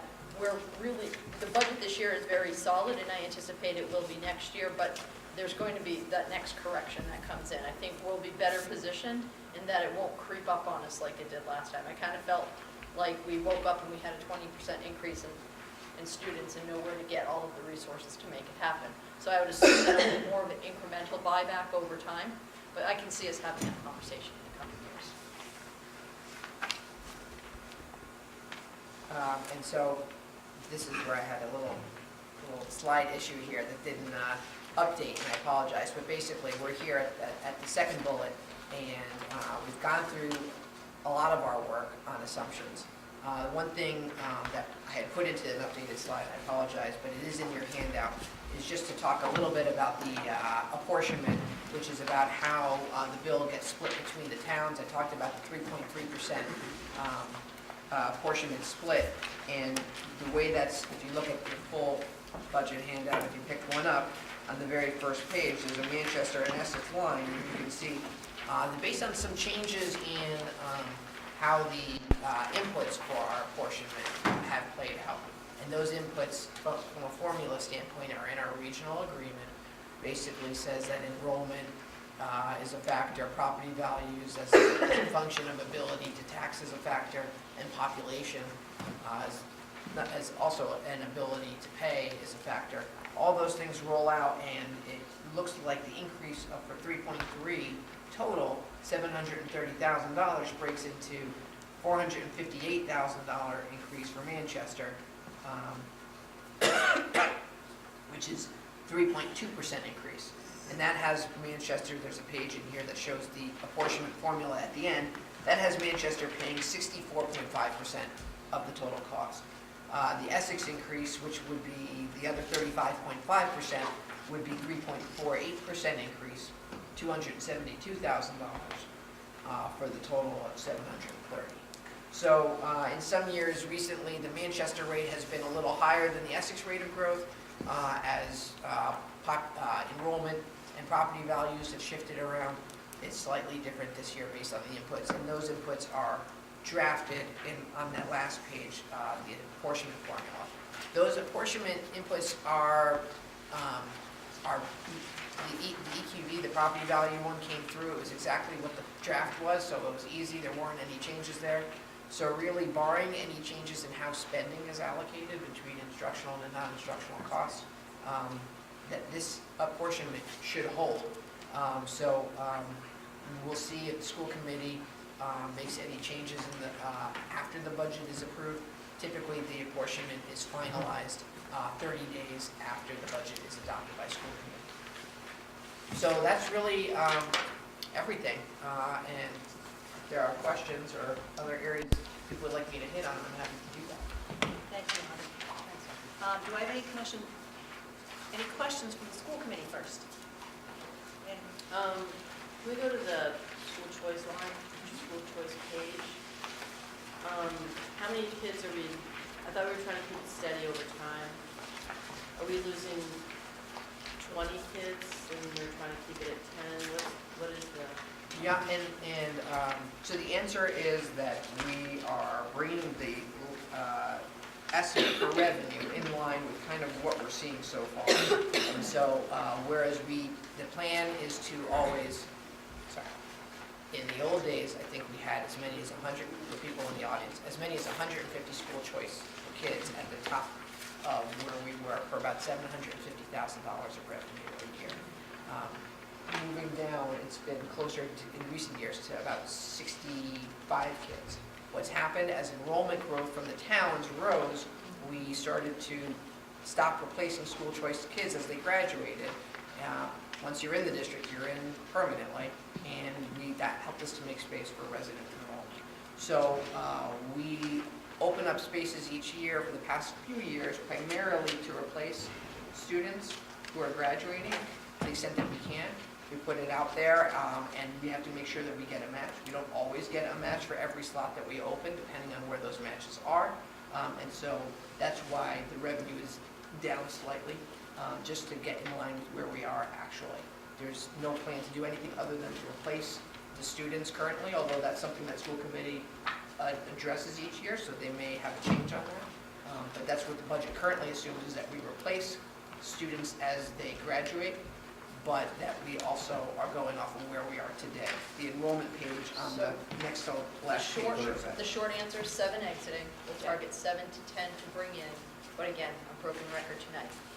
As we reduce our capacity, as we reduce teacher heads, we reduce our areas where we can add students. So what we'll try to do is put 7 students in at the elementary level in classes that are substantially below benchmark, so we don't run the risk of having them be over benchmark should we get a resident influx.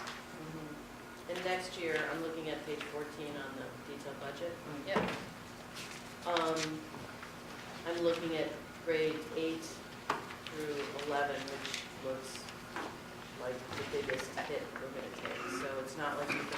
We will not be able to put any students at the secondary. Yeah. And I think what I'm seeing is, in terms of graduate. there are key grades where it's a good transition to move schools, so kindergarten, grade 3, 6, 9. So sometimes it's catch as catch can with the off grades, whether it's a good fit or not for the family. So Yeah. we'll be targeting the elementary school, which is, it tends to be actually, in our experience, more reliable than 9th grade, because the parent is the driver of the decision. Yeah. But we have a few obstacles this year. You know, the school, by my early assessment, I think Memorial is the school with the most capacity, but it's also going to be under construction, so does that become, a deterrent? Or So we've got 12 graduating, not this June, but next 7. June. 7 graduating this June. Right, but the But following 12 next June, we'll year. have 12. Yep, So so we'll that- be targeting 12. Sunny of them leave. That would be fiscal 21 budget. Yep. But look at the numbers from grade 8 to grade 11, I mean, that's like, if you could throw every high number in here, you got it. That's gonna be the most crowded we've had. And proposed follow on is on page 14 with the full budget document. Yeah, we have the highest student population at the middle high school that we've ever had. That's our bubble. Caroline, did you have a question? Oh, I just have one, just point of clarification. This chart here, I'm just curious, how many years have we, when we say best practice, expanded effort, have we been talking about, especially at Essex and Memorial, those math specialist tutor? It's been on for 2 years prior. More than that. More than that. Math specialist I've been yakking about for I think, 3 or 4. I just want to make a point And of we this, but I want to say like 5, close to 5 years. Yes, and There are a couple of issues I have with the request as well, which is we have to formalize what the request is, what the position is, what the job description is. Should it But be? there's been a need for it. There's been an articulated want, but not a demonstrated need Okay. or how it would be used. So I think it needs to come, and it may be just being held as a placeholder. We've also declined in population. Do we still need the same level of staffing? So we haven't even really been in a position to explore it. So it might not even need to be on here anymore. It may be something we Okay. need to roll off or something we need to refine. And we do have math specialist some portion of a math specialist at both schools currently. I think we should also, to do our due diligence, look at the level of reading specialists that we have that existed when we were at 430 students and 280 students, and now we're down. So we haven't made adjustments, so there may be some different ways of looking at things. Okay. So you might just want to change that on there then, just Yep. for future years. No, I think for that makes tracking it. sense. Yep. Anything else from school committee? Okay, why don't we open it up to the, Thank you. I'm Brendan Zubricki, Town Administrator from the Town of Essex. On behalf of the Selectmen and the Finance Committee, I just want to make a couple of comments tonight about the budget. Certainly, everyone wants to thank the district officials and staff for once again working very hard internally to bring the overall budget increase in at a level that is really stable. As Arby commented, it's been 3.2, 329, 330, I think. So that's been consistent. In the town of Essex, as you also pointed out, pupil enrollment, so the usage by the town, is increasing. That's a bit of an update. So in the town of Essex, we've seen apportionments go from 2.3 to 3.2 this year, 3.48. Not surprising. There's additional enrollment, there's additional usage. You're going to end up with additional costs. Over the years, and this is something that I think is also a great accomplishment of the district has been able to wean off of the use of reserves for the operating budget, and that's been a very good and successful program. The town, and I know that the Finance Committee was recently discussing this, has a similar goal. The town of Essex is still not down to the zero level. Generally speaking, there's an amount of reserves that's used in our operating budget each year. It's not increasing, it's a fairly stable thing, but again, it's a goal to try to get to the place where the district is. And this is a goal of many communities and many organizations. This year, there are some larger items that are presenting themselves. For example, the Essex Regional Retirement Board, and this is something that's hitting all of the communities. The increase for the town of Essex there is about $145,000, which is much larger than in recent years. That figure itself is about half of our levy increase. We have about a $300,000 proposition, 2.5 levy increase. That's just an example. There are other items in our budget that are also trending upward this year. And we're working internally, as the district does with its own budget. We're working internally to deal with those things. This time of year, there's always a gap in our budget, and you've explained how you've done that on numerous occasions. And so we raised this because we're facing some additional challenges this year, and we felt that it would be appropriate to bring this to the attention of the district. We did not have as good a picture of our budget at the tentative budget hearing as we do now. And we felt that it would be important to at least ask whether there are any other creative measures that could potentially be taken with our partner in the district as we go from this hearing to your eventual finalization of the budget. That said, I believe we have another small group meeting of officials and staff this coming Friday. And I'd like to propose that in that meeting, we talk about some of the nuts and bolts, some of the details that are facing the town.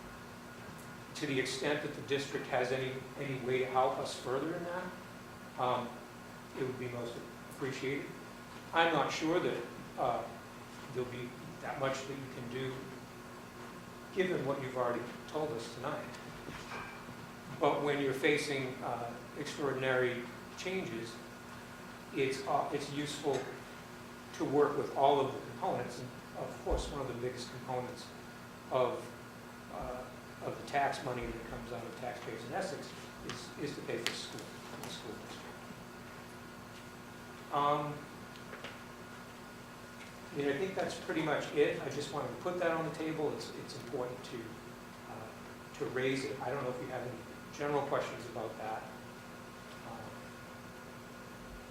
I guess I'll stop there. So I was at the quarterly meeting last night, and I just wanted to know how certain Ginny was, because it seemed like there was some uncertainty in terms of the number, the deficit number that she had thrown out there. So, and I know that some of that has to do with OSHA. And when will you have that certainty? Because here's our situation, which is we have our small group meeting on Friday morning, but we're passing a budget next Tuesday night. Yes. So, we have in place what we needed to do to get to the number that we talked about previously. And because the Essex portion is usually a third of Manchester, it's kind of like, for us to make a huge cut to have any impact on you, it's going to have, it's going to be a big chunk. So it's hard, we don't have a number from you as to kind of what you're looking for, and we have to do this fairly quickly. And I know that when we pass a budget, it's a high watermark, but I just kind of wanted to know if you could talk a little bit about the certainty of where Ginny was last For night. instance, the OSHA municipalities are going to be beholden to OSHA standards. It starts Friday, February 1st. We're looking at planning for some of the things that will be necessary to be able to deal with those requirements. One of the things that we're hoping to get word on is fire departments are going to require some physical evaluations, firefighters are, under the standards. We're not sure yet whether an all-call fire department is going to be held to that. But we're putting money in the budget as if they are. And we don't know when they're going to make that decision. Carry money for that. Carry money for the regional retirement board's assessment, which is higher. Carry money for a higher regional school district portion of this. Again, based on the town's usage. Nonetheless, it's higher, and it's coming together with other factors that are exacerbating the issue. So we're going to work internally, but if there's anything that can be done, I don't think we're looking for a specific, we have to meet this particular reduction goal with the school district. But if there's anything that can be done, it will only help us, because that would be another incremental thing that we can utilize to stay within the levy limit within the town of Essex. So, does anybody on the school committee, correct me if I'm wrong, that this budget, in years past, our budgets, we have had a high water mark, but this budget is not, we built this budget not to have a high water mark. We went into this budget kind of, this is our rock bottom. So I don't know, just when you said that term, I don't know how much flexibility years Well, past we can't go did have above that. it, right? Right, but we're not, there's no, I think our high watermark, if we want to use that term, I don't know if we want to use that term It was just with a term regard to this, attorney. right. So I think that was, we had some talks about our preliminary budget. And I think we are now off of that number. yeah. So I feel like we came off of a higher watermark. But your point is well taken, and, we've been there too. So I think this is something we should absolutely explore in our collaboration meeting on Friday. And to the extent that you guys can tighten up any more numbers or get us any more information, absolutely we should talk And about I think we will be able to do that. And again, it's just about the communication and expressing what we're experiencing. This is an opportunity to do so. And I think that's much better than Oh, by the way. not working with our partner to at least have you understand what it means. Well, and I just want to say another thing. It's because you guys, I have to just compliment Essex. You guys have been such a great partner with us the past 5 years. So it's kind of, at least for me, easier to be, we're in it together. So I just want to thank you for that past history, kind of brings us forward here. Thank you. We definitely recognize that. Can I just clarify my remark, which is that you Please pass do. a budget, you can't go above it. Right. That's, so that would be the. We've already passed it though. Lisa, do you I have don't want to something? belabor it, but I think it is important that this, we did not do two separate budgets for tentative and for final. We came in with one budget, we hit that three mark right out of the gate.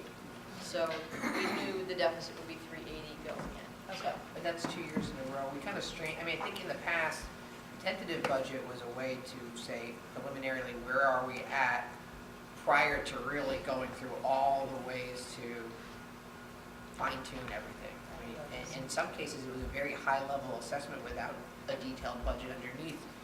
For the past 7 or 8 years since I've been here, we're like, let's just do that work up front as best as we can. So because we always get questions from, obviously, from the towns about what's the impact. So to know those numbers early is very helpful, but it's really the second year in a row where knowing that we would have a shortfall to what our target is, we've started to kind of come in at the tentative level and say, here's where we're trying to get. We're not there yet, but our goal is to get there. And so that's really changed what happened from the years prior to that, which is, I think, if I'm understanding your comment, why we're at a place now where it's a little tighter than it's been, going back 3 years and before that. I would say that whatever mindset we had inherited when we came on board, and that's ancient history now, was to use the preliminary to really go through a full exercise of what we had a brief conversation about, which is, I think the district would lay out all of its wants within the preliminary budget and estimate how much it would cost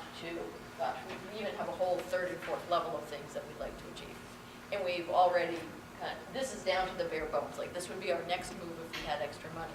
Preliminary budget used to have all of that and more, like who wanted to add what program, so they would come, I believe at times they would come in 10% increases annually. So over time, and I think through collaboration, we clearly understood that it was a good intention behind the tentative budget, but it seemed to really just muck up the works in that you'd fight a lot over the intent of the preliminary budget, and we had two things in mind. The town wants to know kind of how close are you to the bottom line and what should we be planning for, and we're trying to make a case to constituents about the programming we'd like to invest in. So we have kind of pared that down over the past 3 years, and we're really just coming out of the gate saying, this is what we need for level services, and maybe these are the two things we'd like to try to achieve, and we'll try to, if you can hold us steady, we're going to try to achieve them by moving some deck chairs now. I don't know if that helps on the history of it all. Lisa, did you have something you wanted to follow up on? Lisa O'Donnell, Essex, Chair of the Select. I just wanted to, in my own engineering way, sort of lay out the issue that we're facing in town. And our Prop 2.5 increase, excluding the growth, which I don't think we know the number on yet, which isn't really that significant in Essex. We're looking at $300,000 is what we get as an increase through Prop 2.5. We're facing $150,000 in the retirement district alone, which is half of that, and then the $272,000 apportionment for regional school district. So that math isn't working for us, which means we're cutting. And we run pretty bare bones as it is. So it's just gonna be a challenge for us to meet that. And we try to avoid debt exclude operational overrides. And we're also hopefully going to be facing another debt exclusion override in town this May as we go for public safety funding, because we have really deficient public safety facilities right now. So we're kind of in a deep spot right now. So that's what we're looking at, is just comparing those numbers and trying to get that math to work. And Ben can probably speak better to it than I can, but that's what we're facing is the $272,000 leaves us with $28,000, and then we still have $150 for a retirement district, let alone trying to at least even level fund our other service departments in town. So. Thank you for clarifying. Does anyone else have questions? Jake Foster, Essex. Brendan mentioned the OSHA, application of OSHA to municipalities, which applies to schools as well. Has anybody looked to see if there's a significant issue that has to be dealt with there? Or we good on that? So it's new information for us. We recently went to a training on it. At this point, I'm not aware of any increased costs that will hit us for that. It may have to do with the nature of the difference between school and town information. So, employee force. But at this point, we don't have a projected increase that will relate to us. I have to admit that we're still kind of digging into what the implications are for us. We haven't seen something big like that.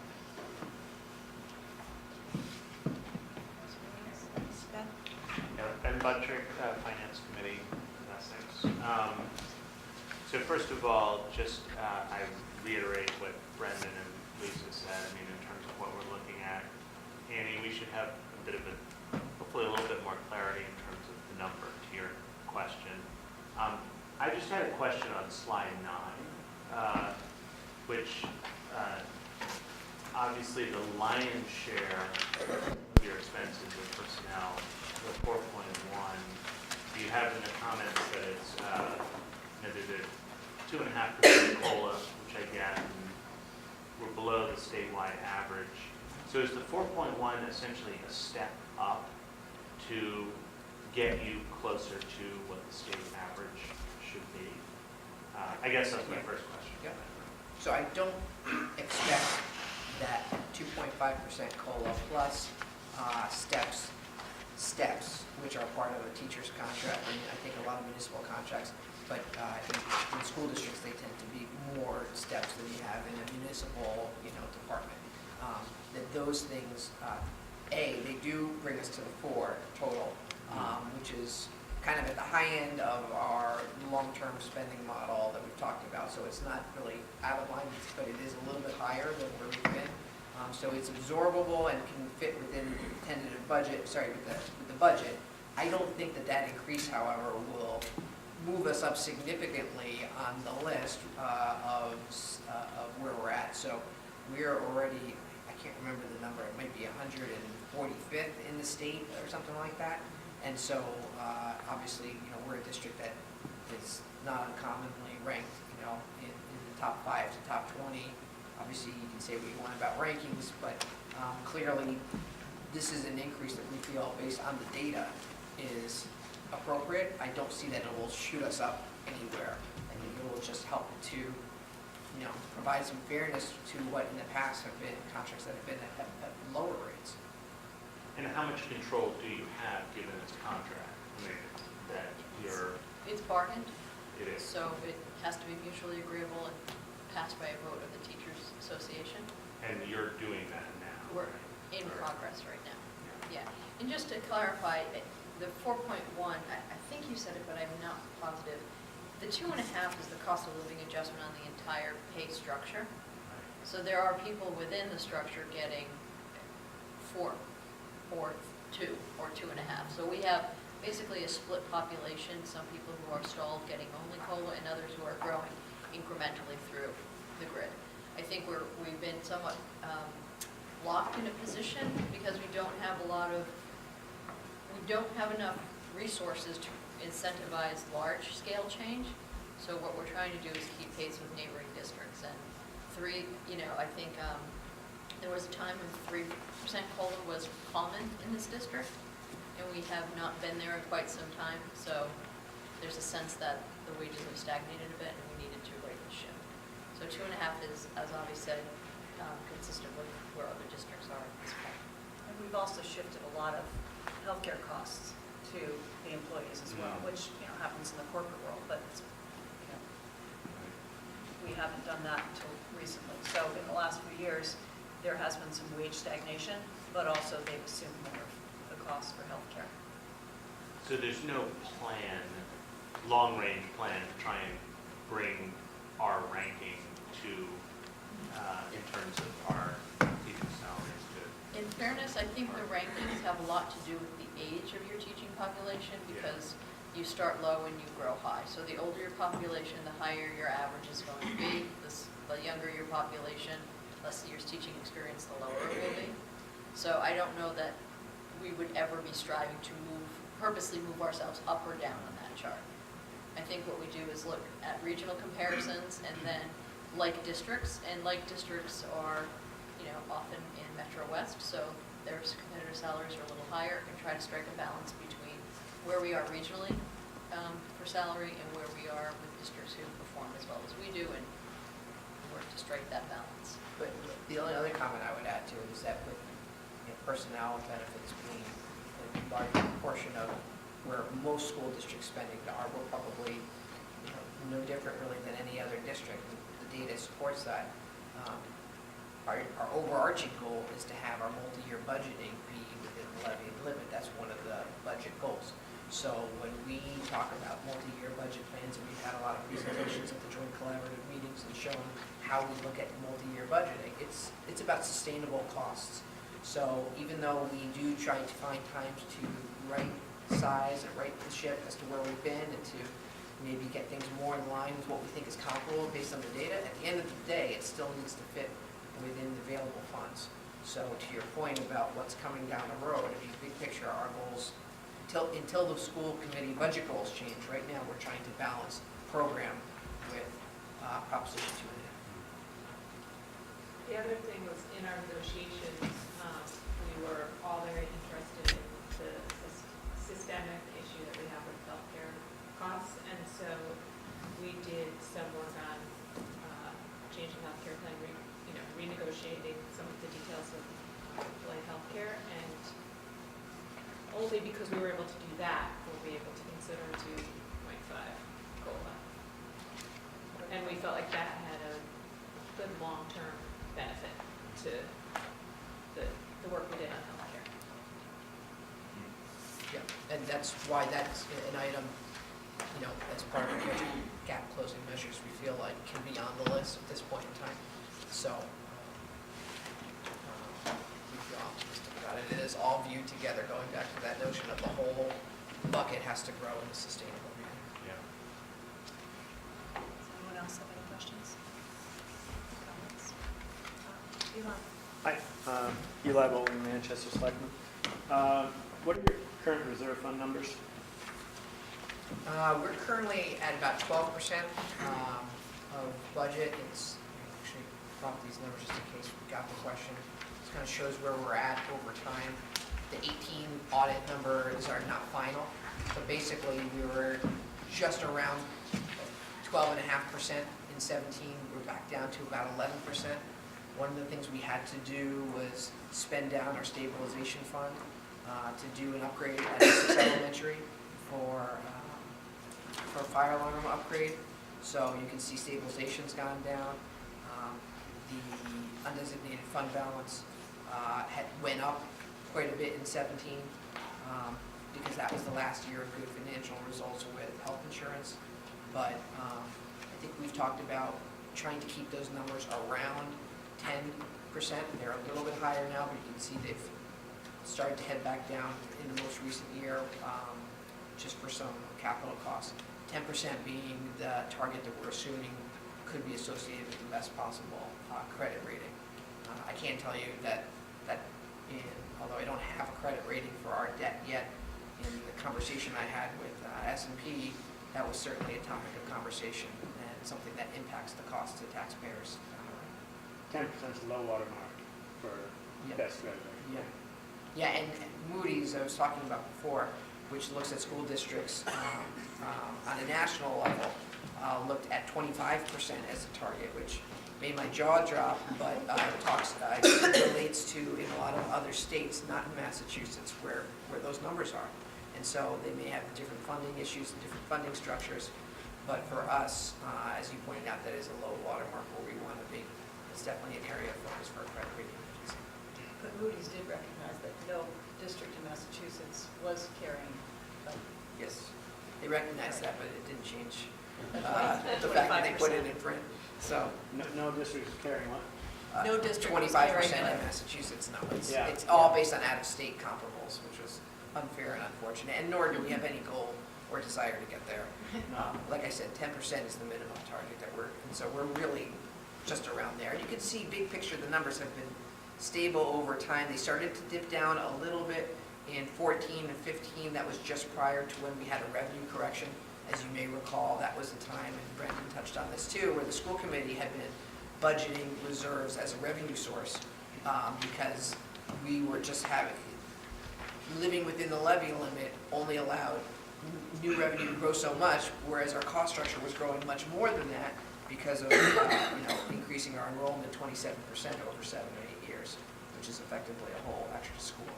So that's why those numbers started to dip. They've bounced back a little bit, but as I mentioned, you can see where we think they might be for 8. Okay, so I just want to be clear about, so 2018 numbers are not certified yet, but those are your actual reserve numbers right now, roughly speaking. That's at close to 10% right now? Yeah, 11%, 11.3. 11.3%. And skipping below 10% has the effect that potentially we get less good borrowing numbers on it. Well, I would say even just using them in general has that effect. They look every year on an operating basis and say, are you using the reserve funds? Are you just holding them and growing them? They want to see that the numbers are stable or growing. They don't want to see you using them really at all, but they understand that you do, and that's why you have them if you have an emergency, et cetera. So they want to see that you're holding it steady. 10% is a benchmark I have heard for AAA rating, but really what they want to know is your budget structurally, do you have a structural deficit or not? Which means, are you using reserve funds as a revenue source? They don't want to see that. So they see the 1 year you used them because of the insurance surprise, and as long as that's not a trend, it's not going to cause us to hurt on the school debt financing. Well, we didn't use them. We earmarked, what we did was we reduced our contingency fund for district outplacements. So we would carry about $200,000 in the budget for placements that came up within the year that we had it planned for. So we zeroed that line out and agreed we would use reserve funds should we have an unanticipated out-of-district placement, and then make a commensurate cut in the next year. So we didn't feed it into as a revenue source. Okay. Which is another way of saying that the added district numbers are tight. They don't allow for much, wiggle room. And the thinking there was, it wasn't an actual need, it was a perceived possibility. So why make staff cuts on something that may not materialize? Yeah, I remember that now. So to clarify, are we doing that this year? We're not doing that this year, are we? We are carrying that forward. Carrying it. Carrying it That forward, practice not growing it, not changing it.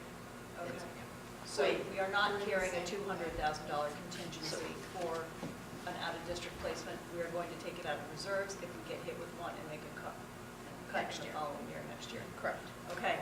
And Right, so if we were, practice. so just to clarify, if we were to have reinstated those funds to live in the general fund budget, we would be at a $580,000 gap. Okay. So our budget's very tight, and we are cutting to make our numbers. Any other questions? I have a question. Annie? You have new members, and I wonder if you could introduce them to us. Hi, I'm Guy Bradford. I'm a new member as of recently. So I have just one general question, and forgive my ignorance. So if you had to say what we're giving up in the budget to maintain, extracurricular or other activities, what is it that's not going to happen? We're not going to we cut our capital investment line by about $40,000. Yep. So proactive investments in the school, maintenance. And I think right now we're at a comfortable level of staffing, but we've lost our flexibility to make additions that will enhance the program. What about extra, like music and sports? I think we're in a great position there. I mean, What are people going to get up at the meeting ask that? Hopefully nothing. This is All not a students, dogs on the there beach has here. been no, we've avoided reductions in student program throughout this process. There was some discussion about elementary foreign language possibly being a reduction, but we were able to avoid that. And I think that the most controversial thing that we did, and I still think the data supports the decision at the time, was the reduction in the late buses. And we're still monitoring that and working through, and we'll have a report to the school committee in March to see if reinstatement was the best way to go, or whether or not we could make a reduction going forward. But we should look at the numbers and let the numbers tell the story. So I think as far as program and services, we're not in a position where we can add staff and expand. Right. So we're really trying to move all the pieces around and not reap the benefit of having a slightly smaller enrollment, and instead of reassigning an art teacher to a new location, perhaps expand that program. Well, can I So- just weigh in on that just I feel like, because I have kids in the high school, and because we've made these cuts, and they haven't felt like teacher cuts, but they've been teachers who have retired that we would have carried forward to go with this bubble class, which is Yeah. the current 8th, 9th, and 10th, and 11th grades, or 8th and 10th. So because we weren't able to carry all those teachers forward into these bubble class grades, we would have had more opportunities for more smaller classes at the high school, more, what am I looking for? What's it when you get to choose your more elective classes. One of the things that teachers talk about in their negotiations is the high class sizes at the high school. So these are things that people aren't going home and saying, oh my, we're not paying something teachers, but it's still a loss and The kids in those bubble class grades, I've said it every year, are getting a very different educational experience than the children in the non-bubble years. I think Without a that's it, doubt. right there. Without a doubt. Yep. You're looking at some classes that are maybe 24, 25, 28 in the high school. We don't like classes to be that big. You're not going to get what you would get out of it if you had 18 kids in that class. Granted, as a high schooler, you're moving through 5 classes during the day. It's different from elementary school, where the elementary school teacher has 28 kids in that class all day long. So it moves, but it's a very different experience. I have two kids in that bubble, and from what I hear from younger kids and some of the older kids who've already graduated, it is a different experience, albeit fantastic, but it's different. So again, to Sarah's point, it's not what we're losing, it's what we're not able to give. And also we lose our flexibility. And when we build the new school in Manchester, we'll definitely see an enrollment spike.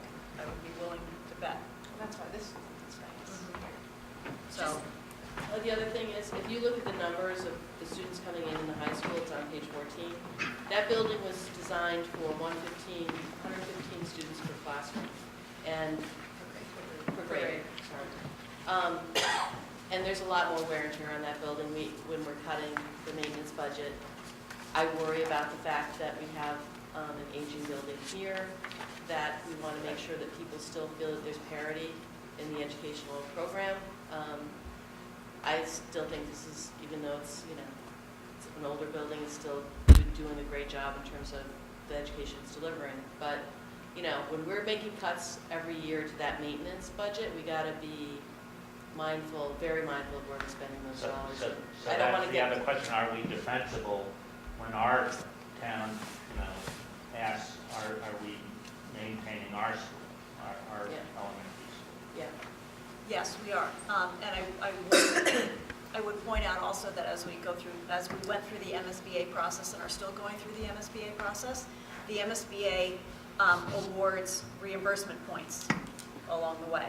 And we received almost the most that they can give, which is almost 2%, to an additional reimbursement point for maintenance. They look at how you maintain your buildings, how you have maintained your buildings, and what you plan to do going forward. So we're still, within a very respectable range in terms of maintenance, and MSBA points are not easy to come by.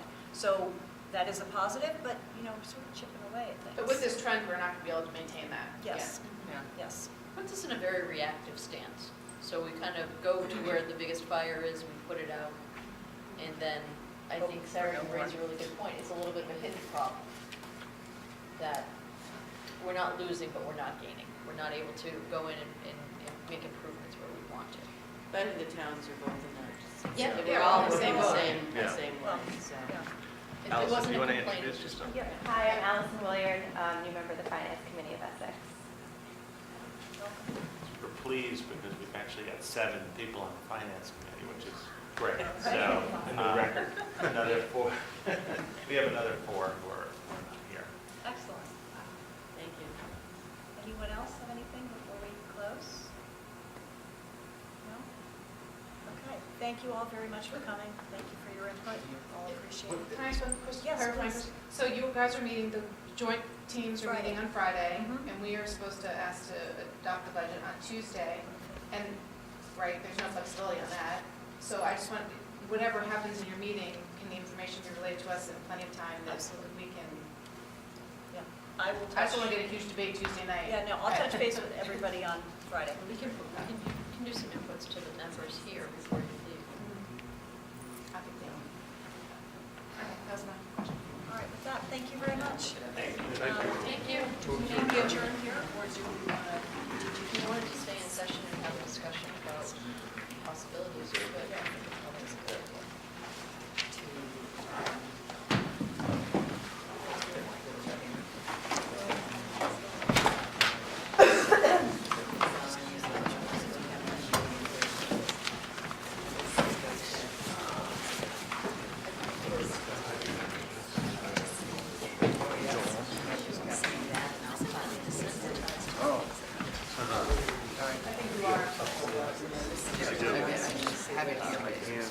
Let it go, yeah, maybe tomorrow. Right. Yeah. Cannot move that one. I'll fix it.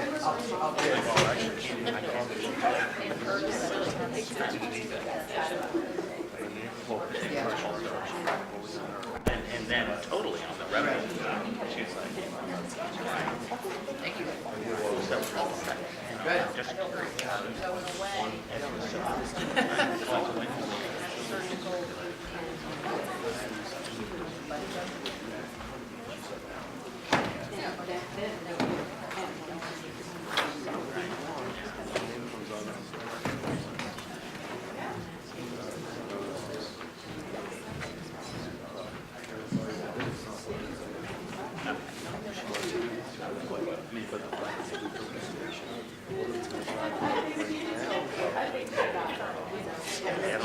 But there's lines and hard, maybe I'm not seeing what I should like. And maybe I don't see very different. But what should be sent out?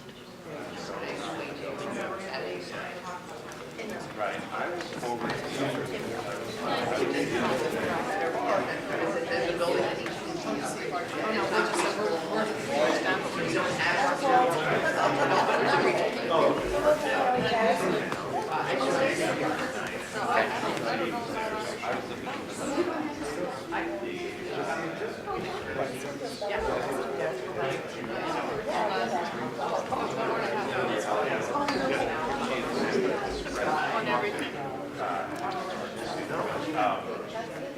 I'm not sure if it's different than what you sent us. No. Property It wasn't, I mean, add up. So I went back to. So that the parcel on John Wise that was next Thursday. Yeah. Yeah, give me a call. I meant to email I you. guess I'm just Is your really, principal weather coming up? Do it. a little My bit. daughter was so impressed, because she's so Especially for my, oh my God, I look at this. Like, that was like a really, that was one of those sessions where we're gonna have So it's less of that, I something like think, that is gonna be but I'm not sure that's. really? We're gonna have insensitive Down to the bottom, and the numbers are all there, they don't, all the numbers are. not seeing the big picture. They're thinking if they, what do we say? It's a little project to the world, but it has to be. And that's one of the few places you have to do something. So we're still going to have to do it. So sorry. It's gonna need to sit. I just, yeah, I guess so, but you know, really. I like your bag. But anyway, we're thankful. Wait, what are you saying on there? I don't know, wait, just write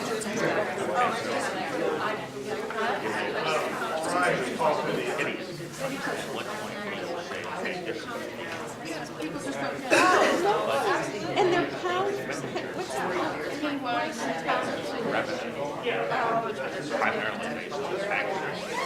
And it just, oh my, well, We don't have any. so sorry. I don't know. So they just, and that's just gonna find that. Maybe it should know what we're gonna have.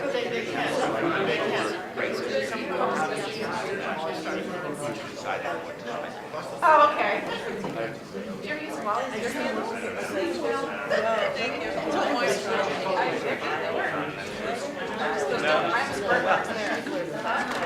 It's fine. And so that's not a paper.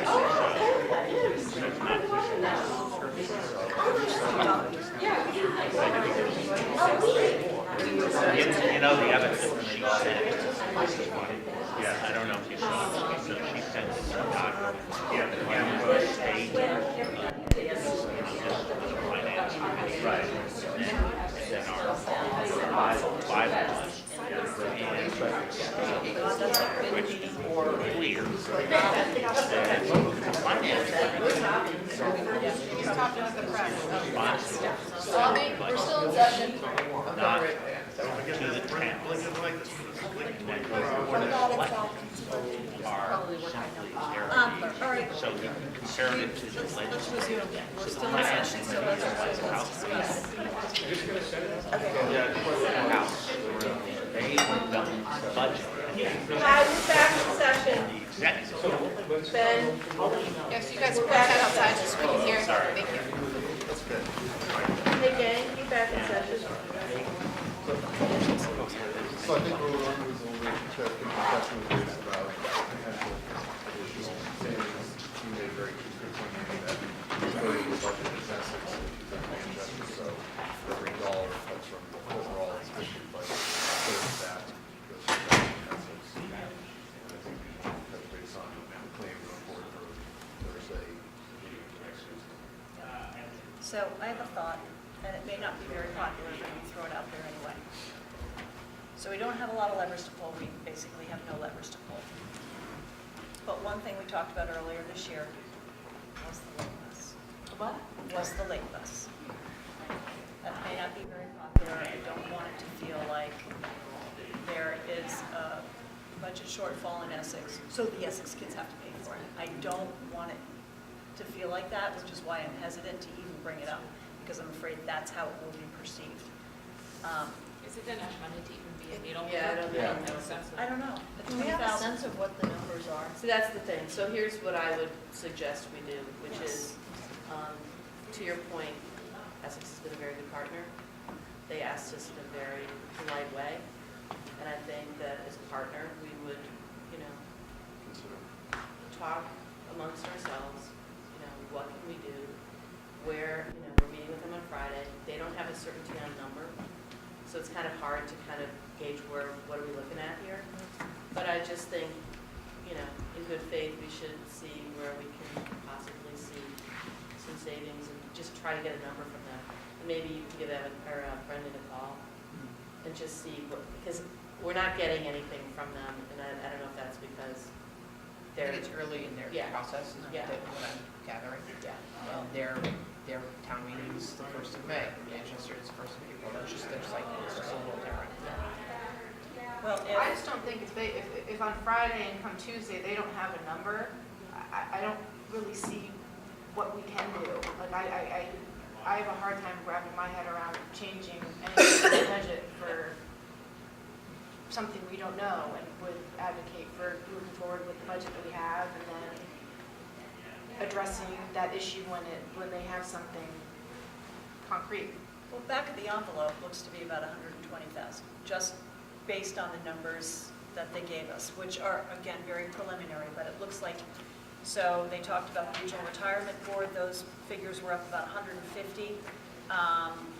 We account for about 272,000 of the $300,000 levy limit, so if you add those two up, subtract the $300,000 levy limit, it's 122. Well, I just want to be clear about language. It's not the levy limit, it's the levy capacity. I'm sorry, you're right, levy capacity, right? But I don't think that we own 120 of that. No, I don't, I'm Here, just, yeah. in terms of just putting it into Yeah. sort of And tangible numbers based on what they said tonight. I would love to have more certainty on that OSHA. I know that they would like certainty too, so. And I don't What know how about their much- reserves? Pardon? What about their reserves? That's what he was saying, is that, Okay. you know, Essex every year uses their reserves. We've weaned ourselves, the district has weaned itself of its using its reserve, and they would like to do the same. But when they see an increase of, you know, a chunk of 272 out of their 300,000 capacity, you've got, what, 28 to work with any other increases in any other department. So, I think we should just leave it to, you know, kind of getting some sense of the numbers from them in the next few days and see if there's anything we can do until Tuesday. One question just that hasn't come up tonight that I thought was worth mentioning, or just understanding people are doing this Thursday night, is also the kickoff of the Manchester-Essex Shared Services Study Yeah. That's right. at Essex. Just, you know, folks are planning on there's going to be a discussion on that.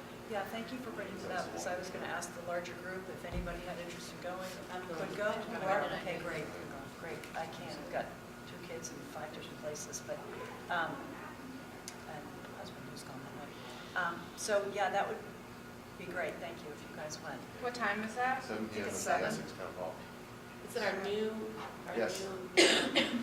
It's upstairs. And it's, Oh, All of the Board of Selectmen, or all of them, like your whole Board of Selectmen being there? Which one? The Thursday Thursday night? The shared The Yeah, shared services. services? Well, I don't know how many of the Board of Selectmen are going to be there. I can't give you. Yeah. Well, And is they know Manchester about it. FinCom's going It to? went out. Manchester FinCom going to? Hope so. Yeah. But it's a Board of Selectmen's It's meeting. posted BOS meeting, Okay. not for FinCom, it's not posted FinCom. So we don't have any ballpark about the ocean numbers at all? no, they, Yeah, and it's No, I not, know they don't, but I'm just, I mean, there's no, I think she has a guessing. number, yeah, but she's not sure if Yeah. it's the whole Magilla or, you know, I because don't that's, yeah. So it's safe to say it's a number that's going to be north of $50,000? I don't know.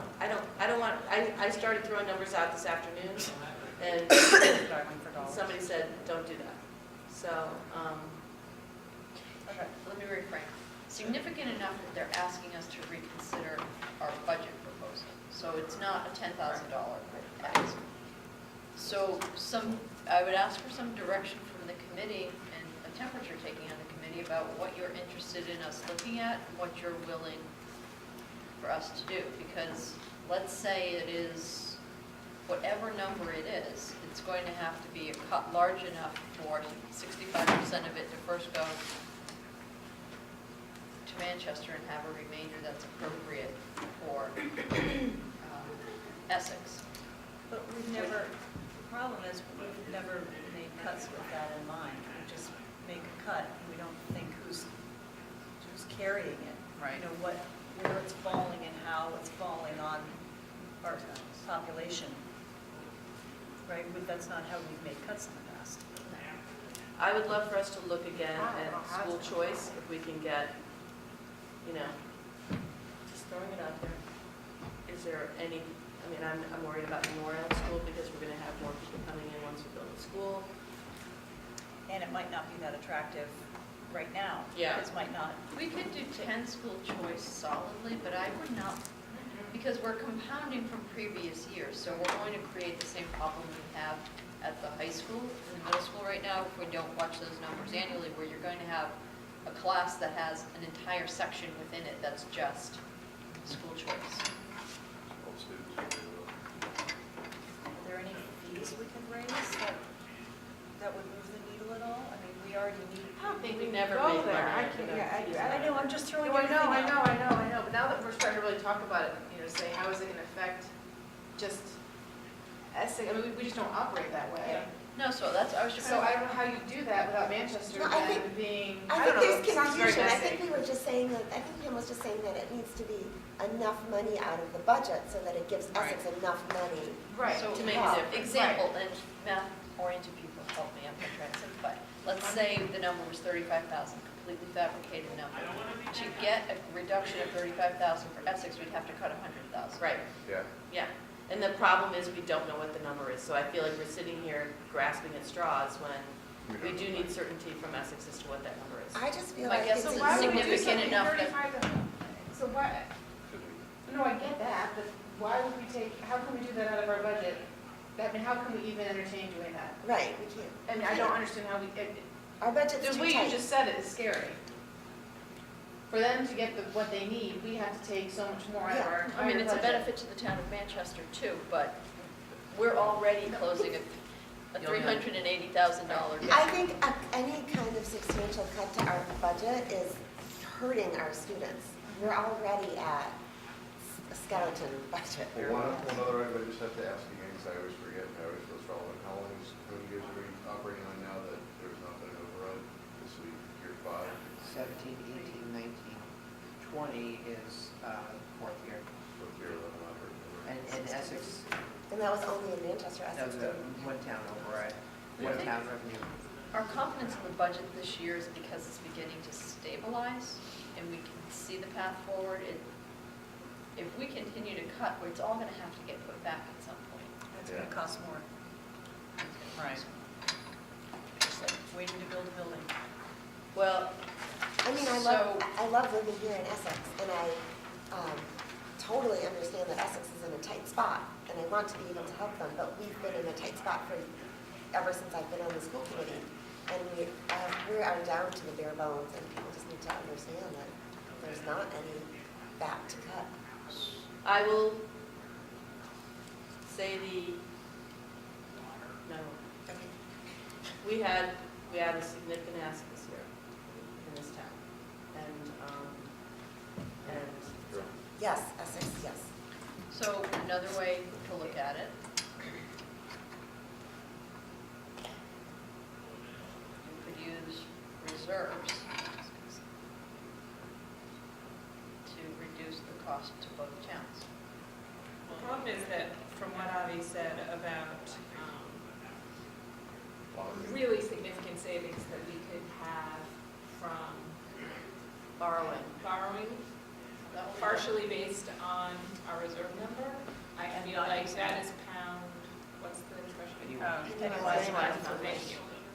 Because if we can save 20% on the borrowing for, Well, that's going to happen before this executes, so we're going to borrow based on our current status, and then, not that you blow the bank after that, but at some point, so it's a desensitization question, at some point, you can't keep putting classes, program, teachers, kids on the cut list and not be willing to spend the $2 million that you have sitting in the bank because the bond rating, at some point, it's like our purpose for being here, our core reason for existence, can't keep being the thing on the chopping block, just to preserve the bank account. If we were to I know use that's not a reserves popular for position. this exercise and for this situation, is that a one-time thing, or would that be something we'd start on a path to depending on reserves again? Well, don't question, well, what is the consequence Essex would have to pass the operating budget override if they can't balance what they've got? I know that we are coming to town meeting on the 11th for approval of some possible expenditures for this public safety building. That's going to be coming Debt on override, yeah. at town meeting. So I am almost certain that they're not going to ask for an override, an operating override, because, At the same time, they ask for debts. and you just had one for the school. Yep. So politically, I don't see that, but I mean, that's just me Oh, yeah, I'm fine. I don't see them doing that, but you're gonna see cuts. I just don't see how we can take money out of our reserves So when that we're they so don't- tight when it's not going to the kids. I really don't. I mean, how do we justify that to parents? I mean, it's gonna, Going to kids and that, we won't have to make more class teacher cuts, because I don't know where else, I will go back and look, and there might be things we can do, but I don't know where else we go except more staff. Yeah. And I feel like we really don't really know what, because we don't have enough. But it's not only, we don't have a number, but I think what we need is some sort of understanding, clear understanding of where exactly did the process go awry there. Is it purely the OSHA number, or are there other things that contribute to it? Because it's not going to be, it may not be just a single thing. That's what I was. Yeah, And I think that they are saying that they're still early, they're still, yeah. shoring up numbers. And We just need a lot more information. so then, we're still having to find $300,000. 380. I mean, almost 400, we still have to find $400,000 in our budget to get level. I know. So, no, I know And you we're know, but assuming- I'm just saying. Ollie, jump in if you're feeling differently, but we talk about this constantly. So we're feeling very solid that our assumptions about those three buckets are going to hold. So we think 380 is all taken care of. But anything can happen between now and April. And if something, like, we have to have some capacity to weather our own storm. Move in. A move-in. Chapter 70, okay, there's this huge discussion right now on Chapter 70, and I think best case scenario I've seen is we end up with $70,000 more. I don't know what the differential is between what we've already increased the revenue for next year. But who knows, that could go in a different direction where they place even greater emphasis on high needs to serve our underserved children, which they should, which would mean there's a possible reduction for towns like ours in some of the scenarios. So anything could happen out there, right? They could not fully fund circuit breaker to push more money towards Chapter 70. They could reduce where they came in last year on regional transportation because they're trying to pull more dollars to the foundation formula review. So I think there are a lot of moving parts, and my caution is let's do everything we can, but not cut ourselves too close that if we have an after budget surprise that we can't make an adjustment. And then we're going back to both towns. I think we do owe it to Essex to absolutely listen and hear and not just cut it off. Yeah. See what they say on Friday, and then take it from there. But I think it all kind of sounds here that nobody wants to take away from the kids, and there are no more levers to pull. But we definitely should hear what they have to say. Two observations, just taking a step back. One is, I'm assuming, I wasn't present, but I'm assuming Manchester is not identified. That you're probably repeating something Gary said, but they are okay with the budget that we present. They're saying this is where we're going. Sure seems that way. That Manchester, from the finance point of view, has said, okay, we're okay with where there's no similar kind of surprise or we don't know. 3.21, and we have room in local receipts. We're conservative on our local receipts. We have room to sustain this budget. Okay. And part of this that leads to my next point is Manchester is probably, I don't know if they're a month further along because the Manchester town meeting is a month sooner. Yeah. But maybe one of the things that comes up at the shared services meeting is, hey, is there some sort of bylaw change that Manchester moves later, Essex goes, so that way we're all playing on the field at the same time and can make these decisions. that's a really good point. Yeah, we've talked about that in the past, and why can't But we maybe align that them? comes up because we are a shared Yeah. services project. We talked about that, that's a staple. That has to go to the state To change the bylaws, to, change the town meeting. I think we had that discussion last year. Yeah, Yeah. but you can still can be vote done. on it. Still Yeah, can you be done. vote at town meeting to change the town meeting date. Because Next if year. we are going to be moving more regionally, it makes sense that the budgeting process just timelines all Yeah, that. that is So, good. anyhow. So is it fair to say, what I'm hearing is, we'll take another look at the budget, stay away from staffing, or do you want us to continue to look at staffing? I think we have to stay with the staff. Oh, yeah. We can't touch that. So let's leave it at this. We know we have the meeting on Friday. We hope to get more information and some tighter numbers from Essex on Friday. We owe it to them to have the discussion. We will have the discussion. Caveat is that we're extremely tight. and, you know, have been running tight for a long time, but they are a great partner, and we want to try to help them if and where we can. Should we leave it at that? And we'll Yeah. come back to you on Friday afternoon at some point after the meeting. I'll touch base with everybody. Yeah. sounds And good. maybe we can all reflect on your comfortability level with use of reserves as an option, which is important. I think the collaborative effort. Just want to reflect for everybody that has been working on the budget for the past several years, I know there's a lot of effort put in. I know from starting my term 2-3 years ago, I think this stuff, let's be more collaborative, let's work up front, and I think that has, this is this year, but this is many years coming, so it's a good spot. It's a good process. Okay, with that said, do I have a motion to adjourn? Move to adjourn. Second. All in favor? Aye. Motion carries. Thank you.